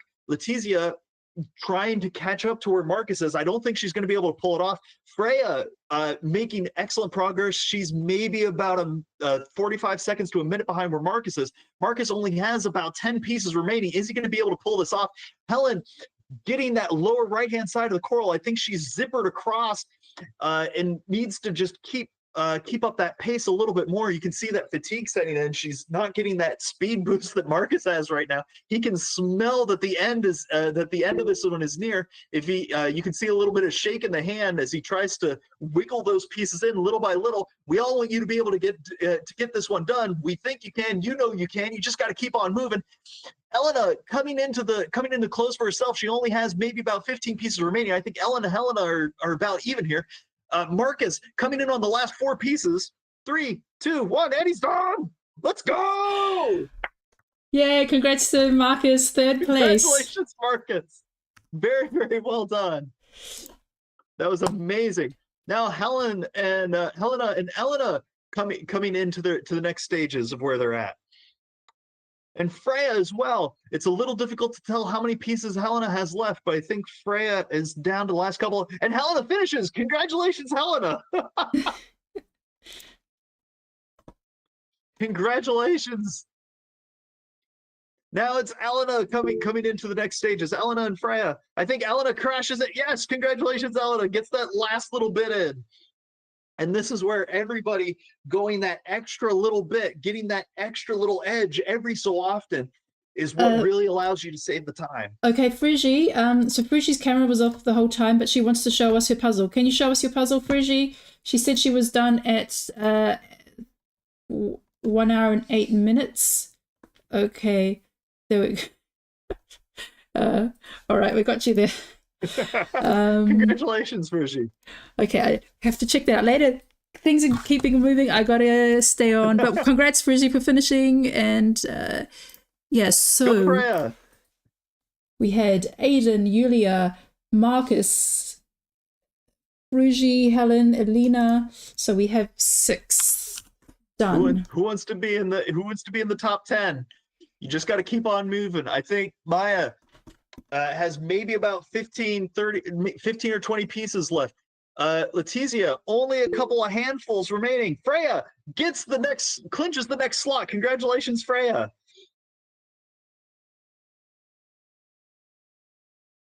Woo. I'm trying to. It's hard for us to keep track with all the finishers as they're coming in. But Freya did a fantastic job. I think Letizia is going to be next up here. Coming into the next line. This is not an easy puzzle by any means, folks. There is a ton of blue that is mixed up in here. So I know that this is the over 50 club, but still, this is phenomenal finishes. Letizia finishes, and Stephanie right behind her, just a few seconds of a difference. Congratulations to both of you. Very, very, very well done. And Maya's just got her last pieces left. Maya Puto. Go, Maya, go, go, go. You can do it. And we crossed the hour 14 mark on this 50+ puzzle club. That is very, very well done. And this is not an easy one to do. There is so much murk to get lost in, especially in that darker section. Congratulations, Letizia. Congratulations to all of our finishers so far. This is going really, really well. So we also had Letizia, Stephanie K, and Maya finish. So we have 9 finishes, 1 more place in the top 10. There's only one more. Who wants it? Who's it going to be? It looks like Maria has a good shot. It looks like Amber Greaves has a good shot. But I think it's going to be Teresa V. Teresa's got 10 pieces left. Oh, Teresa. I didn't even see Teresa on my radar for this. Go, Teresa, go. You can do it. Just push a few more pieces. Try to pull up the screen so I can see it. Down to one last handful. There's only the pieces are a little split, so she's going to be able to use the shape of the piece to try to get these last ones in. Anything you pick up goes right in where it's going to go whenever you're at that point. She hits finish. Is she going to hit the done line? There it is. Congratulations, Teresa, in the top 10 finish. So now they're rolling it. Now all the finishes. We had the calm, and now here comes the storm. All right. Congratulations, Teresa. That was wonderful. So on screen right now we have Marilyn, Maria, Amber, Tammy, Sarah, and Eric. Where's Eric? Prince Eric is on the puzzle, I believe. Oh, yeah. I think Eric might be communing with the mermaids today. And Laura sneaks in under the radar. Congratulations, Laura. Oh, well done, Laura. Very well done. There's going to be so many finishers coming in under an hour 20. I think. I know a lot of these puzzlers have a goal of being in under an hour and a half. Or being in under 2 hours. So you're going to start seeing that grouping of people coming in. Sarah Kay making an excellent play here. Coming into the close. How fast can you get these last couple of pieces in? Can you zoom? Can you get those last 10 pieces in under a minute? And the answer you want to tell yourself is yes, I can do it. Just got to push that little bit more. There's Amber. Amber getting that second wind. Rotating the pieces. You can see she just got 3 pieces in very, very quickly. Sarah Kay coming into the last, and Sarah Kay gets it done. Now who's going to get the next slot? Is it going to be Amber? Is it going to be Kara? Is it going to be is it going to be Maria? Is it going to be Claudia? Really, really exciting stuff. And everybody's doing a really solid job here. And I just like seeing how you can tell that puzzler shift from, okay, I'm plotting, I can get through, to, oh, I got to finish. And you can see everybody pep up for that brief second and go as quickly as they possibly can. It's really, really fascinating. I think Amber is coming in, Wiles also coming in. And Janine slides in. Congratulations, Janine. So I'm just gonna try and put Janine on screen because her camera was off the whole time. Oh no. Janine, can you show us your puzzle, please? Janine, your camera's off. All right, well done, Amber. Congratulations, Amber. Very well done. That was a great finish. You really put on the gas coming into the end there. That was wonderful. Yeah. Very, very well done. That was super exciting. I hope you watch that back and see how fast you were in that last 2 minutes.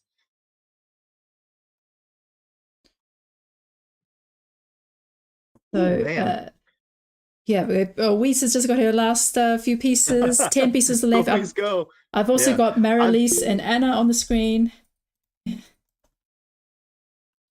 I'm sorry, not quite as usually there's time for me to like catch up and call out the finishes as they're happening, but these people are starting to roll in faster than I'm able to catch them on my little screen before they come up. So that's so if you hear a delay, that's what's going on. Very well done.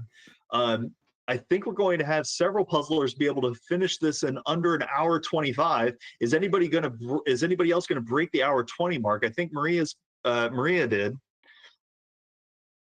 Yeah, so we're up to 15 finishes now. It's at 1 hour 19. Just as a reference, my time was 1 hour and 8 minutes on this one. So it did take me a bit longer. Mm-hmm.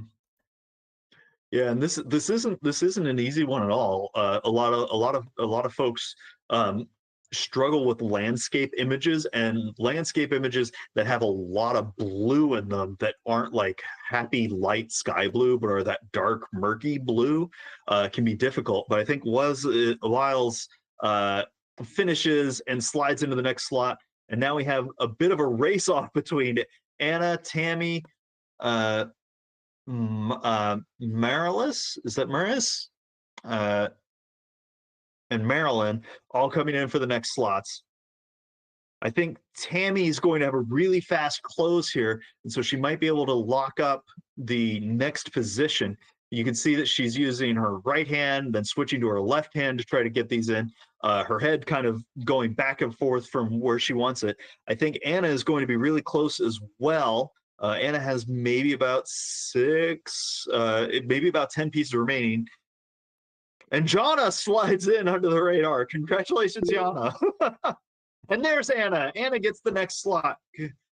That little bit of oomph right into the end. Claudia W finishes as well. This is really, really exciting. I hope everybody comes back and watches these puzzlers wrap up the finish here, because you can see the puzzlers that are very quickly trying that same piece in multiple spots, if you're really down to the brute force, are doing it so quickly that they're able to get that they're able to save some time early on. If there's any distinguishing features at all, by all means use that. Aim for Tammy, it. right done. Tammy, right done. Tammy, congratulations, Tammy. She's used to the she's used to the American style of showing her timer to the screen. But you got it right done. There we go. A nice dive across the table. Yeah. So Jonna, I just checked. That's going to be on the speed puzzling highlights. Is the table dive to get the done in. So Jonna had 40 extra pieces. So if you're missing a piece, well, that's a bit bizarre. If you're missing a piece, Jonna might have it. Congratulations, Tammy. That was very, very well done. All right, the finishes are rolling in. So 15th, 16th, 17th, 18th, 19th, 20, 21, 22, 23, 24. Okay, we're about 24 finishes now. And let me update this. All under the hour 20, all under the hour 22 mark. That is phenomenal. That is so many strong puzzlers all in the same space, and the fact that all of those finishes are lining up on top of each other just goes to show not only how strong these puzzlers are, but how close they are in terms of their overall ability. Some of those finishes can even come down to just having an unlucky initial flip where there's an extra 20 25 pieces that are face down to start. Hey, that's an extra 20, 25 pieces to flip that one of the other competitors didn't. So when the finishes are that close, sometimes it's not even a game of you did something wrong. Sometimes it could just come down to a little bit of bad luck coming out of the box on its own.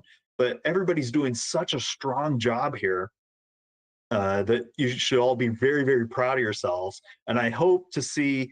I'm not following the YouTube chat all that closely, but I hope to see as people finish that we see some PR times, either for a Schmidt puzzle or a 500 piece, or maybe just this particular kind of cartoony landscape. Maybe it's the first time you've seen one of these. Hey, that's really, really awesome. Daria is getting really close to finishing here as well. Yeah, and I just want to point out that Thomas Kinkade style of painting is not so easy. This is one of the brighter ones of his images. He has just got tons of them. Like, especially if you look at the Schmidt catalog, there's just so many of Thomas Kinkade pictures. They tend to be quite murky. He's called the painter of light. He always does it like at sunset or at sunrise or like with dappled light. So yeah, this there could be a lot of harder ones that I picked from this artist, and yeah, it's not so easy to do because everything is so like dappled with the light.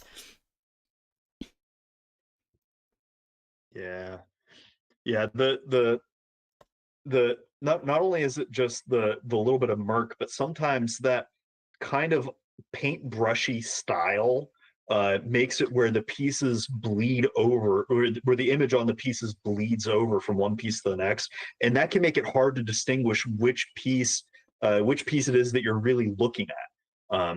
So being comfortable with different artists can even go a long way, and just knowing what those textures and colors can look like on an individual piece, let alone on the image as a whole, goes a long way. And we can see Eric, the not speed puzzler, which I've got to come up with a better version of. I think I'm going to start saying Eric the speedy not speedy puzzler. I'm just going to keep throwing as many speedies in there until he's done. But he's doing really, really well, coming in on that coral. I think the harder part of this puzzle is knocked out now for him, that dark blue murk. So now he's going to be able to use a lot of that texture in the coral to finish up. Veronica coming into the close. I think she's going to be able to accelerate because it's individual islands of pieces, so she's going to be able to brute force that. Lee is also doing a really good job. Veronica closes out. Congratulations. Lee's doing well, and I think that's Veroni in the top left. Top left, yeah. Also making a really good push. You can see that after the hour 10, hour 15 mark, people start leaning on the tables a little bit more, the wear and tear, the fatigue kicking in. But everybody's going to keep on going. Yeah, I would just like to take a break from the action for the moment. We've just had 29 finishes, so yeah, everyone's doing great. We still have, hang on, 40-ish people still puzzling. I think we started with 80. No, we have 50 people still puzzling.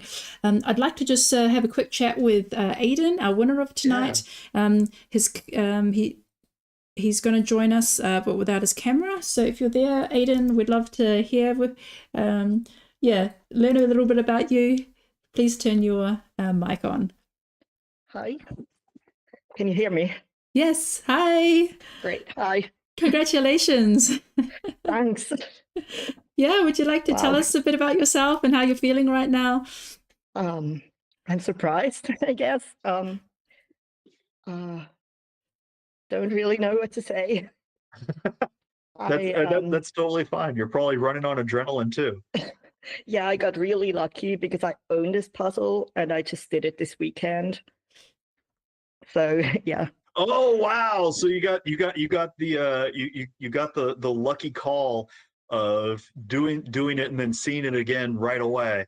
That's Yeah. that's fantastic. Do you remember how you did on the first time? First time I did it like last autumn, and then I had like 1 hour 12, I think. And That's and fantastic. this weekend it was 1 hour 3 minutes. So I have no idea what my time was today. So your time was 58 minutes and 30 seconds. So a big improvement. cool. Yeah. That's phenomenal. To shave off that much time in just a few runs is really impressive. I think it was the competition thing. We just get into it and then yeah. So tell us a little bit about how you approach this puzzle. I started from the top, did the sky, and because I know that the water is treacherous in this one, like it looks easy at first, but it's really not. So I did like the dark parts next, because there's lots of different spots of color that you can match with the image. And then I just filled in the water or tried. I think I had a lot of like trying every piece in every slot because I just couldn't see any of it because the glare was really bad. Because it's a shiny puzzle. Yeah, so I just struggled in the end, but I think everybody is. Yeah, that can be pretty difficult. It's also interesting that you saw that the darker pieces were easier to work with because of the texture on them and everything. I know a lot of puzzlers, their initial reaction is to shy away from those because typically dark pieces are difficult to work with because they're dark, right? So what were you thinking whenever you switched from, okay, here's the bright sky, to do I do the water or do I do that like coral bottom?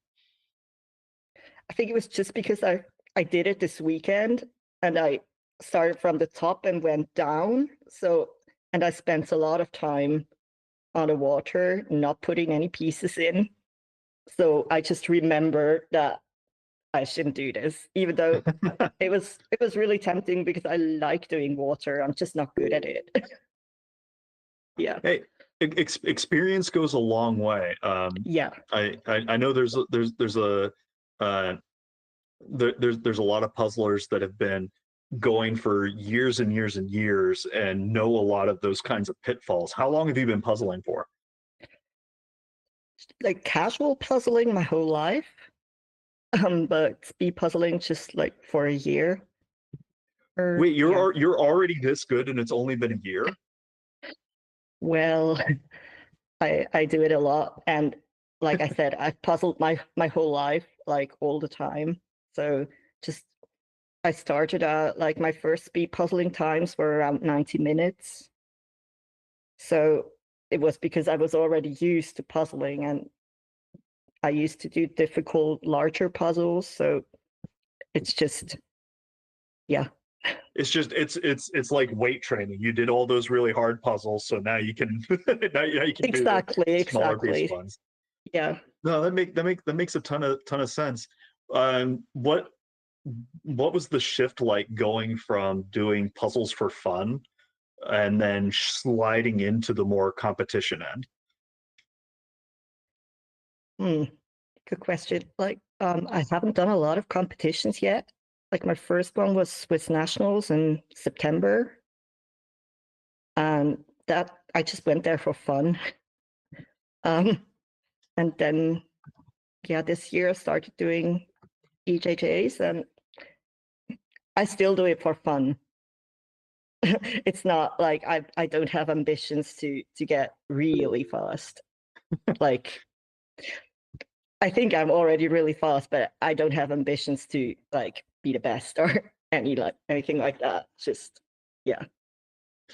So Well, it's still phenomenal. Did you say that your first competition was at a national event? well, Switzerland is really small and we don't have other competitions. Like now some smaller ones are popping up here and there, but like I think Swiss Nationals was the first one I ever heard about in Switzerland. So it wasn't like US Nationals or anything like that. So It wasn't like a thing where people spent months and months thinking about and sort of gearing up towards. yeah, no.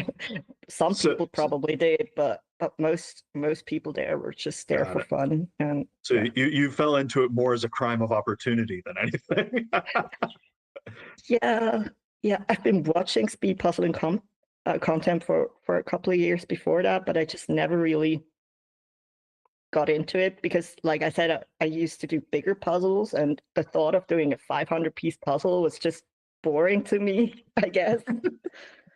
Because I always thought like then you're done so quick, and that's yeah. And now I want to be done quick. It was just a shift, I guess. Yeah. That's absolutely phenomenal. I wanted to ask you about your expectations because somebody when we ask people to register, just for folks watching that might not be familiar, we'll ask like questions and kind of get to know the puzzlers a little bit. But your comment about how do you treat expectations, you say, I do this for fun, so I try to go in without any expectations. The moment I start pressuring myself, these competitions would be the moment I'd stop participating in them. Is it for you, is it that hard line in the sand where if you start thinking to yourself, hey, I want to set this particular goal, that you would say, nope, I'm out of speed puzzling? Or is there a little bit of gray area in there? Yeah, there's a little bit of gray area. It's more like I can like set goals for myself, like, oh, I've done this puzzle before. I'd like to do it faster this time. But like pressure is another level because I really don't like that. I used to do sports as a kid, and I really hated the competition with others part of it. And it turned me off sports a lot because I didn't have fun anymore.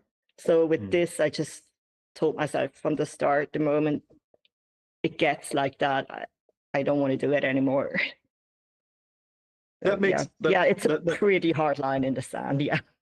I that makes a ton of sense. Do you think you worry more about external pressure or internal pressure, or is there like just everything all at once? Like tell me a little bit more about what's the stress point there.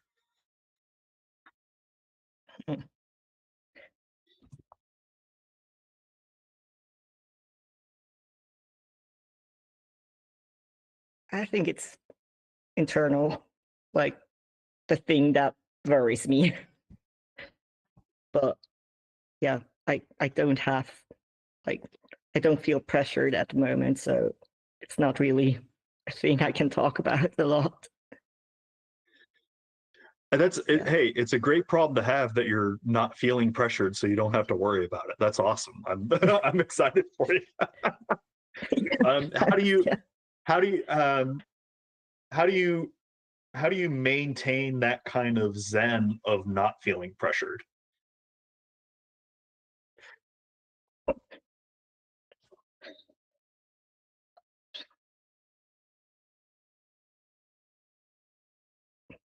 I don't know, experience, I guess. It's just um I'm having fun, and that's important to me. Like speed puzzling is just something I can do and just be in the zone and not worry about anything else and just shut my mind off for an hour or so. So having that is really important to me. So I think that helps staying in that kind of space because it's really healthy and nice to have, and I don't want to lose it. So I think it's just, yeah. I'm really excited for you. You did an awesome job today. I'm glad that you don't feel pressure. I don't think anybody wants anybody to like be in the cooker and they could just keep enjoying this awesome sport. And I hope that you get to like reach out and hang out with all these other puzzle people because everybody wants more people to puzzle with. Yeah, I don't really know many people.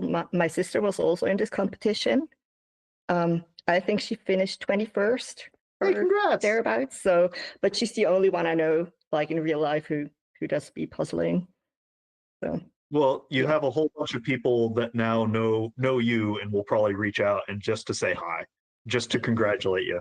And that's not a pressure thing of you got to keep winning or anything like that. That's just a hey, more speed puzzling nerds. So congratulations, Aiden. We're all really thrilled for you. Thank you so much.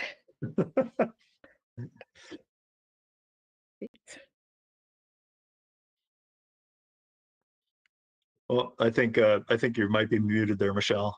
Thanks, Aiden, for participating, and congratulations on first place tonight. All right, we've had a lot of other finishes. We're about 45, I guess, but we still have a lot of puzzlers still going, and we're at 1 hour and 38. I just have to update the screen, and then we can chat to our second. Our second place for tonight, Julia. Yeah, so just a reminder, if you have finished and you would like to continue listening to the live stream, please log out and then hop over to YouTube, and that helps us to keep better track of those who are still puzzling. And please leave us a comment on YouTube. We'd love to know what you thought of the puzzle and your experience tonight. Let me just fill up the screen again.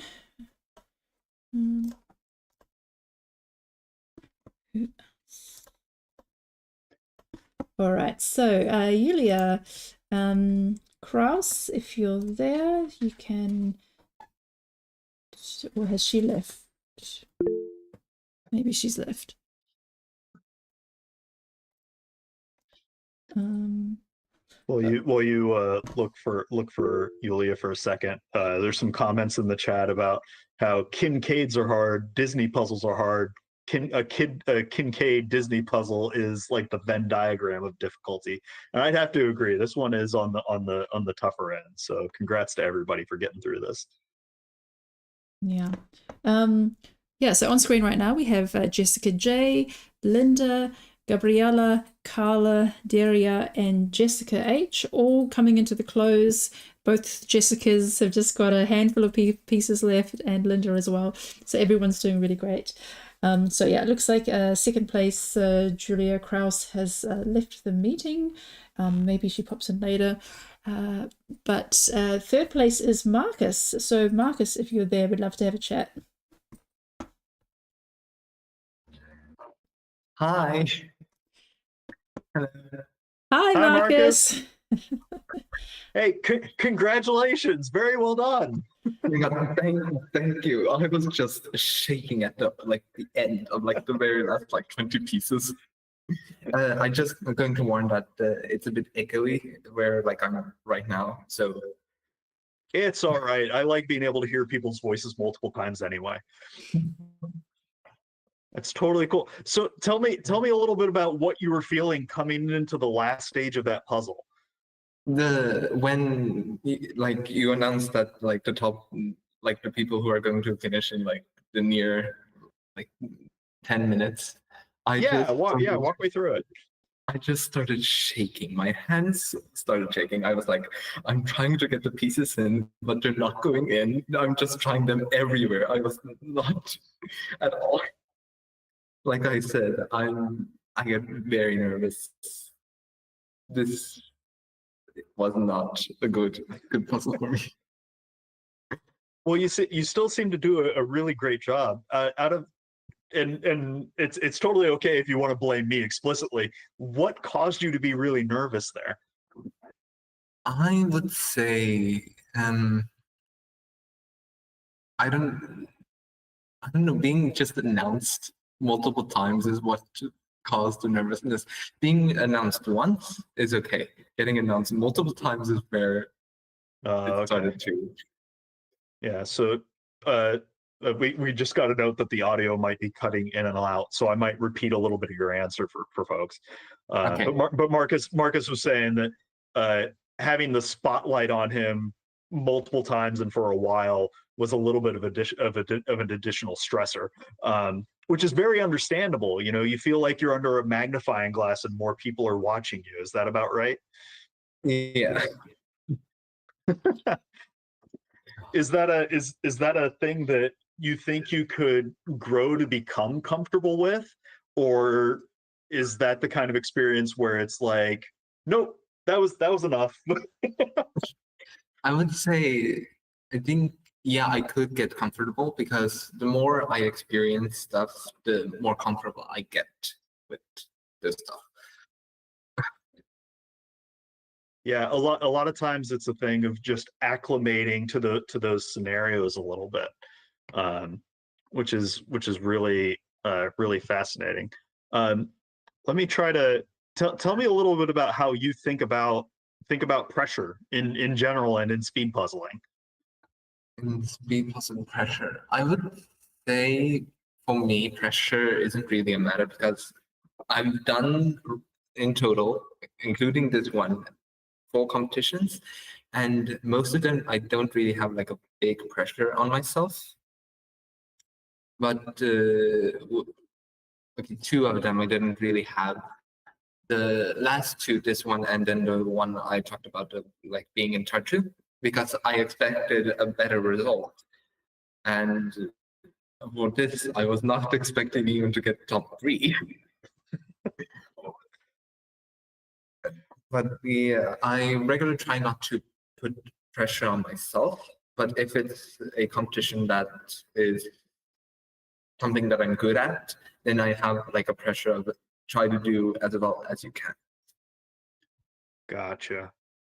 So, how do you try to handle that pressure whenever you know that it's coming in? Like I know today was like a sudden surprise of adrenaline, right? And until you're comfortable with like the oh, this is an adrenaline injection, that's hard to handle. But what do you think about, or how do you approach a situation where you know that you have an expectation ahead of time, just going into it, whether it's a very very high expectation or a very reasonable? Like how do you feel about that?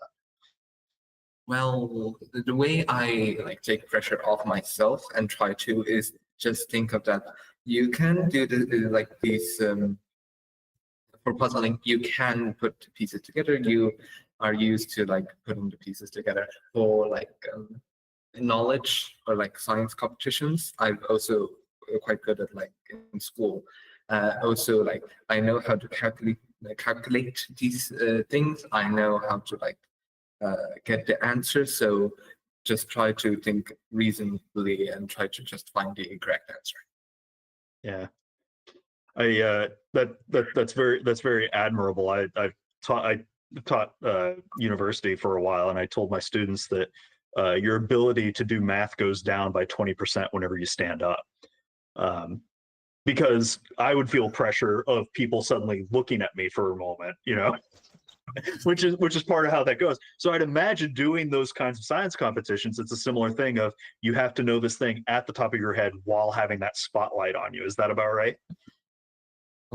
Yeah, regularly. I wouldn't say it's like a spotlight on myself unless I've previously done well in a competition.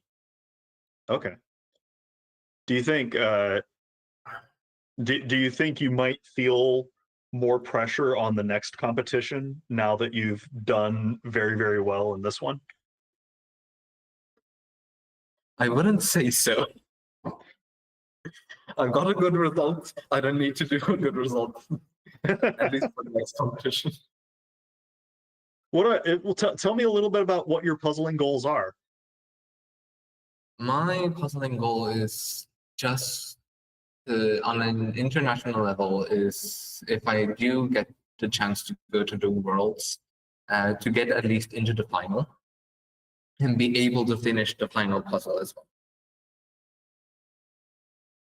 I think that's a really great goal. I know, you know, as speed puzzling gets more and more popular, there's going to be more and more people making that sort of cutoff of, I just want to make it into the final, or I just want to finish on that kind of thing.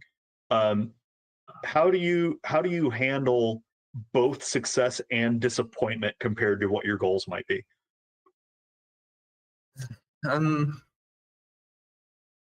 For like disappointment, I would say if I made a mistake, I can learn from that, and I can like see what I did wrong and try to fix that for like the next competition. And getting a higher, like being better than what I expect, I would say I wouldn't really care, because I just did well, better than my expectation, but will I do better in the next one? Not that likely, but I'm just gonna try to like get on the similar level. I really like that approach, because it's giving yourself room to say, okay, I didn't hit it. How can I figure out to do it next time? But it's also not letting you just go, well, I beat it, so everything's fine now, and I don't need to worry again. And going more along the lines of, okay, is it possible to maintain that, or just finding ways to give space to be critical about the performance without analyzing it to a point of stress? Does that sound about right? Yeah, I would say. Yeah. No. I could also be totally wrong. Yeah, I could see you still have some of the adrenaline. I still have adrenaline. No, it's really fascinating. A lot of the top speed puzzlers, whenever they have a competition that they've done very well in, that they were looking forward to, they end up getting the adrenaline spikes coming into the end. And then there's other competitions where they're not as it's not like a high priority competition, and they'll do it and they'll do very well, but they may not necessarily have that kind of adrenaline thing, which is fun. Is this your first time puzzling with a lot of adrenaline? No, I haven't like done individual, not like in a competition, just to try and still get like a bit of adrenaline if I do better than I expect. And also from the last competition in Tartu, where I got the second place, the final puzzle itself was just like horribly hard. It was similar to the finals puzzle from the World last year, with the tigers. Yeah. And only the top two finished under the time limit. And so just getting to finish it and getting top three, the combination was just like, it gave me a lot of like adrenaline. Well, I hope over time you start getting more comfortable with it, which is really fun, and that's kind of an experience over time kind of thing. Tell me about how long you've been speed puzzling for, or puzzling in general. I have done like puzzles in like for my life, in all of my life, but started like getting the urge to do a lot of puzzles. I got that I think in 2023 in the winter, when I found Karen Puzzles channel, and then later, a few months later, found the videos about World, and I was like, ooh, it's very interesting, like this doing puzzles but for speed, and that's where I started like getting a kind of an obsession.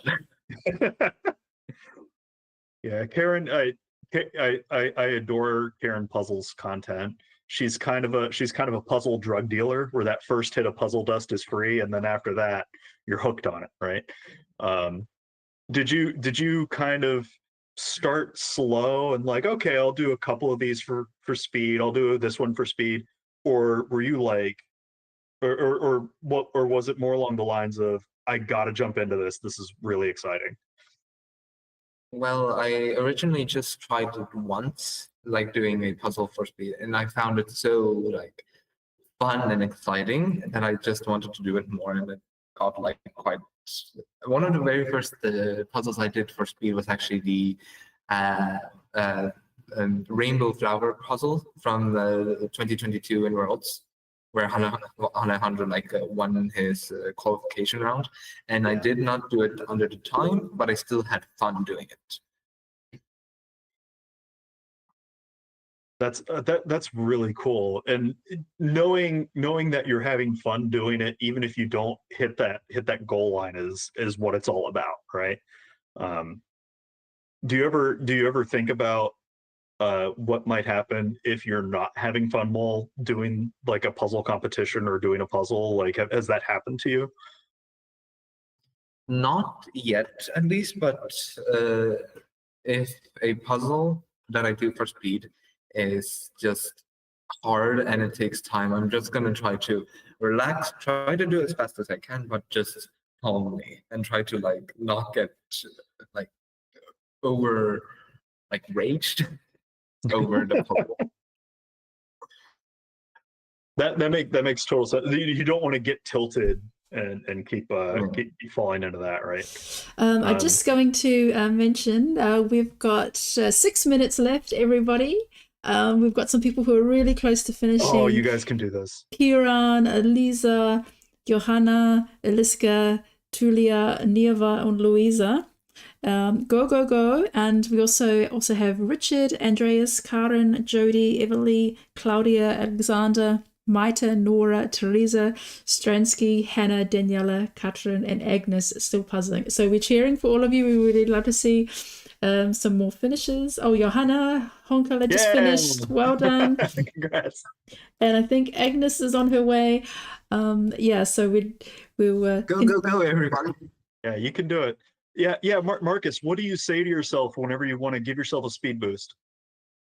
I don't actually like just give myself a speed boost. I only give it when I realize, oh, I'm in the final stretch. Just do it as fast as you can. No, that's great. These all these puzzlers are in the final stretch right now. So take Marcus's advice. Just go as fast as you can. Several of you are coming into that close. There's several of you have maybe about 15 to 20 pieces left. Hey, if you do 10 pieces in a minute, this thing is done. You can do it. Yeah. Do you have any puzzlers that you like look up to or you want to puzzle like over time? Well, one of them is Karen. A lot of them are like international ones who have done really well in the world. Kristen from Norway, Alejandro from Spain, Teresa and Marketa from the Czech Republic. But also one of the Estonian puzzlers who's been in the world, Elizabeth Merendi. Yeah, I like look up to her as well. That's really fun. Do you ever reach out to them and say, "Hey, you're awesome"? And I get quite nervous trying to talk with people I haven't met in like real life, but when I do, if I do have the chance to meet them in person, I'm definitely going to try to like talk with them. I can assure you that pretty much everybody in the speed puzzle community are the kindest, warmest people you could imagine. And I know that. just doing a quick hi, I think you're great is awesome. There's a few finishers. Let's go. Yeah, sorry, I got hyped. I saw the little sign pop up saying that more people were finishing, so it was really thrilling. Yeah, it's really like exciting, especially for me. Especially it's with Arielle. Mm-hmm. I'm like trying to always rooting for her. it's good to have like a support squad that isn't just your own brain cells, but is also outside of you. Yeah. And that's important for all the puzzlers to remember, is that if you start feeling that pressure, cheer yourself on and know that everybody is rooting for you too. Yeah. You know, like I don't know if this is the kind of sport where people really root against each other so much as root for specific people to do the most best. So Agnes just finished, and Kieran, yay! There we go. Did the thing. Congratulations. And we have about 2 minutes left. Is that right? Yes, coming up to 2 minutes. Everybody, last pieces. Okay. Just find a few 2 minute more. warning. Hey, if you can do 10 pieces a minute, that's 20 pieces down. That's a really good chunk of puzzle. You can do it. The better result. Oh man, no, that's really fun. That you have those puzzlers in mind. Do you do any like speed puzzling practice? How do you think about it? I usually try to do, but surprisingly for this competition, I only did 2 puzzles. Oh, so you like think about what the competition might be and then sort of prepare for that directly? Is that Yeah, I try to do like a variety of pictures, but for this competition, I just did the ones that we did in Tartu. Gotcha. Hey, it's a great way to go about things, so that way you can start to get a sense of what you might be running into. It's really fun. Are you a fan of Thomas Kinkade or Disney puzzles? Like, is this your kind of image? No, it's not. The blue is definitely a very hard part for me. I really like a bit more detailed puzzles. I did kind of like this guy because it was very it like popped out of the pieces, and it was quite easily to get together. And if the coral wasn't that dark, I would have loved it as well. But I haven't really done like big puzzles. I think the biggest Disney themed puzzle I've done is around like 200 pieces. Oh wow. Yeah. So we're coming up to 10, 9, Come on, 8, go. 7, Come on, Julia. 6, 5. Go, Maita! 4, 3, 2, 1. Stop! Oh! Congratulations, Maita. Oh, Maita just sneaked in there. Yeah, and congratulations to everybody. Yeah. Getting this many pieces in on a puzzle is absolutely amazing. Whether you know, I know a lot of people have the goal of getting it in under the time limit. This was one of the more difficult ones, so that shifts the window a little bit, and that's a-okay. And next time, now you have more information on how to do it better the next go around, and that's all right. It's just part of a learning process. You don't have to beat yourself up. But everybody did a really, really good job. Yeah, our Tulia was so close. Oh, come on, Tulia and Everly. You've only got like less than 20 pieces. Come on, we need to see you finish. Yeah, just finish.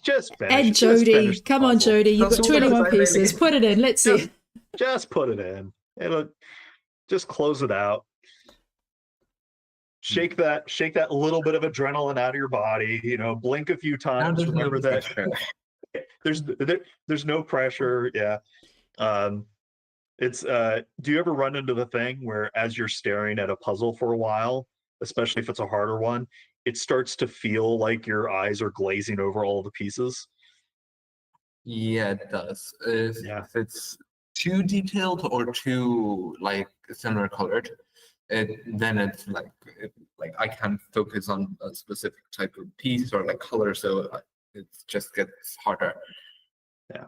I actually had that feeling today when I was doing a different Schmidt puzzle, and I just had this feeling like I don't even know what I'm looking at. I would just pick up a piece and I'm like, I have no idea. And then like if I just stare for longer than a few seconds, I was just like, okay, put it off to the side, deal with it later. Yeah, but well done. Yeah, the only other like Schmidt puzzle I've done is a 1,000 piece that was actually very detailed. So that was like the perfect type. This half of the puzzle was blue. Did not like it. Well, they'll get easier for you as you do them. Well, I shouldn't say the puzzles will get easier. You'll just get better at doing the harder ones. Right? Yeah. And that's always fun. Oh yeah, so some people mentioned they had missing pieces and somebody had 40 extra pieces. So if you ever have unusual piece counts at the end, please send us a photo, because sometimes we are able to match up the missing with somebody else who has the extra pieces. Yeah. As people are wrapping up, I know that if it's all right to do a quick plug, Michelle. Sure, go ahead. The Rob of Peace Talks put out a podcast about U.S. nationals predictions and people who to watch, kind of a thing. So check that out. And if you're one of the puzzlers that is mentioned, or if you're one of the puzzlers that's not mentioned in that, try not to take it as additional pressure. Right? It's just a thing to let the puzzle community get excited about an event. It's not a thing where if you don't hit this expectation or anything like that, that everybody thinks less of you or anything along those lines. It's more of an informational, let's all get excited about an event kind of deal, which I think is fascinating. It's easy whenever you hear. I mean, Marcus was even mentioning, as soon as your name's in the spotlight more than once, it's that adrenaline can spike for people, right? Yeah, well, no, definitely check that out. No, thanks for mentioning that. I did see that posted on Instagram, but yeah, that's definitely something. They did I really enjoyed the one that they did about worlds. That was really well researched, so that was very interesting. So that's Rob. His podcast is called Peace Talks, peace as in puzzle piece, and you can check that out. And EB Karen is the other person on there. Yeah. So yeah, I just want to thank everyone for tonight's competition.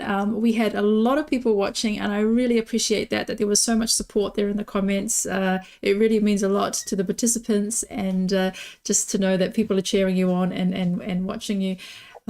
So just want to thank everyone for either participating or viewing, and hope you enjoyed the puzzle, even if it's not your thing. I'm sure there's somebody else who would like to borrow that puzzle from you.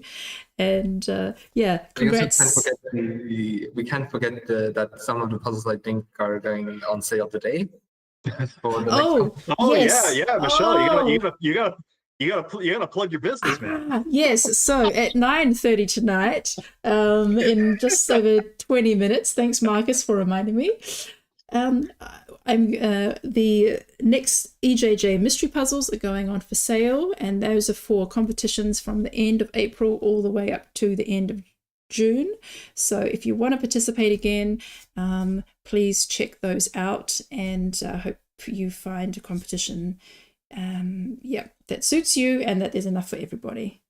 So yeah, congrats to Aiden, Julia, and Marcus for making the podium today. Fantastic. And see you all at the next live stream. Thanks, Jim. Thank you guys, and congrats, Marcus. Y'all are awesome. Bye, Michelle. Awesome.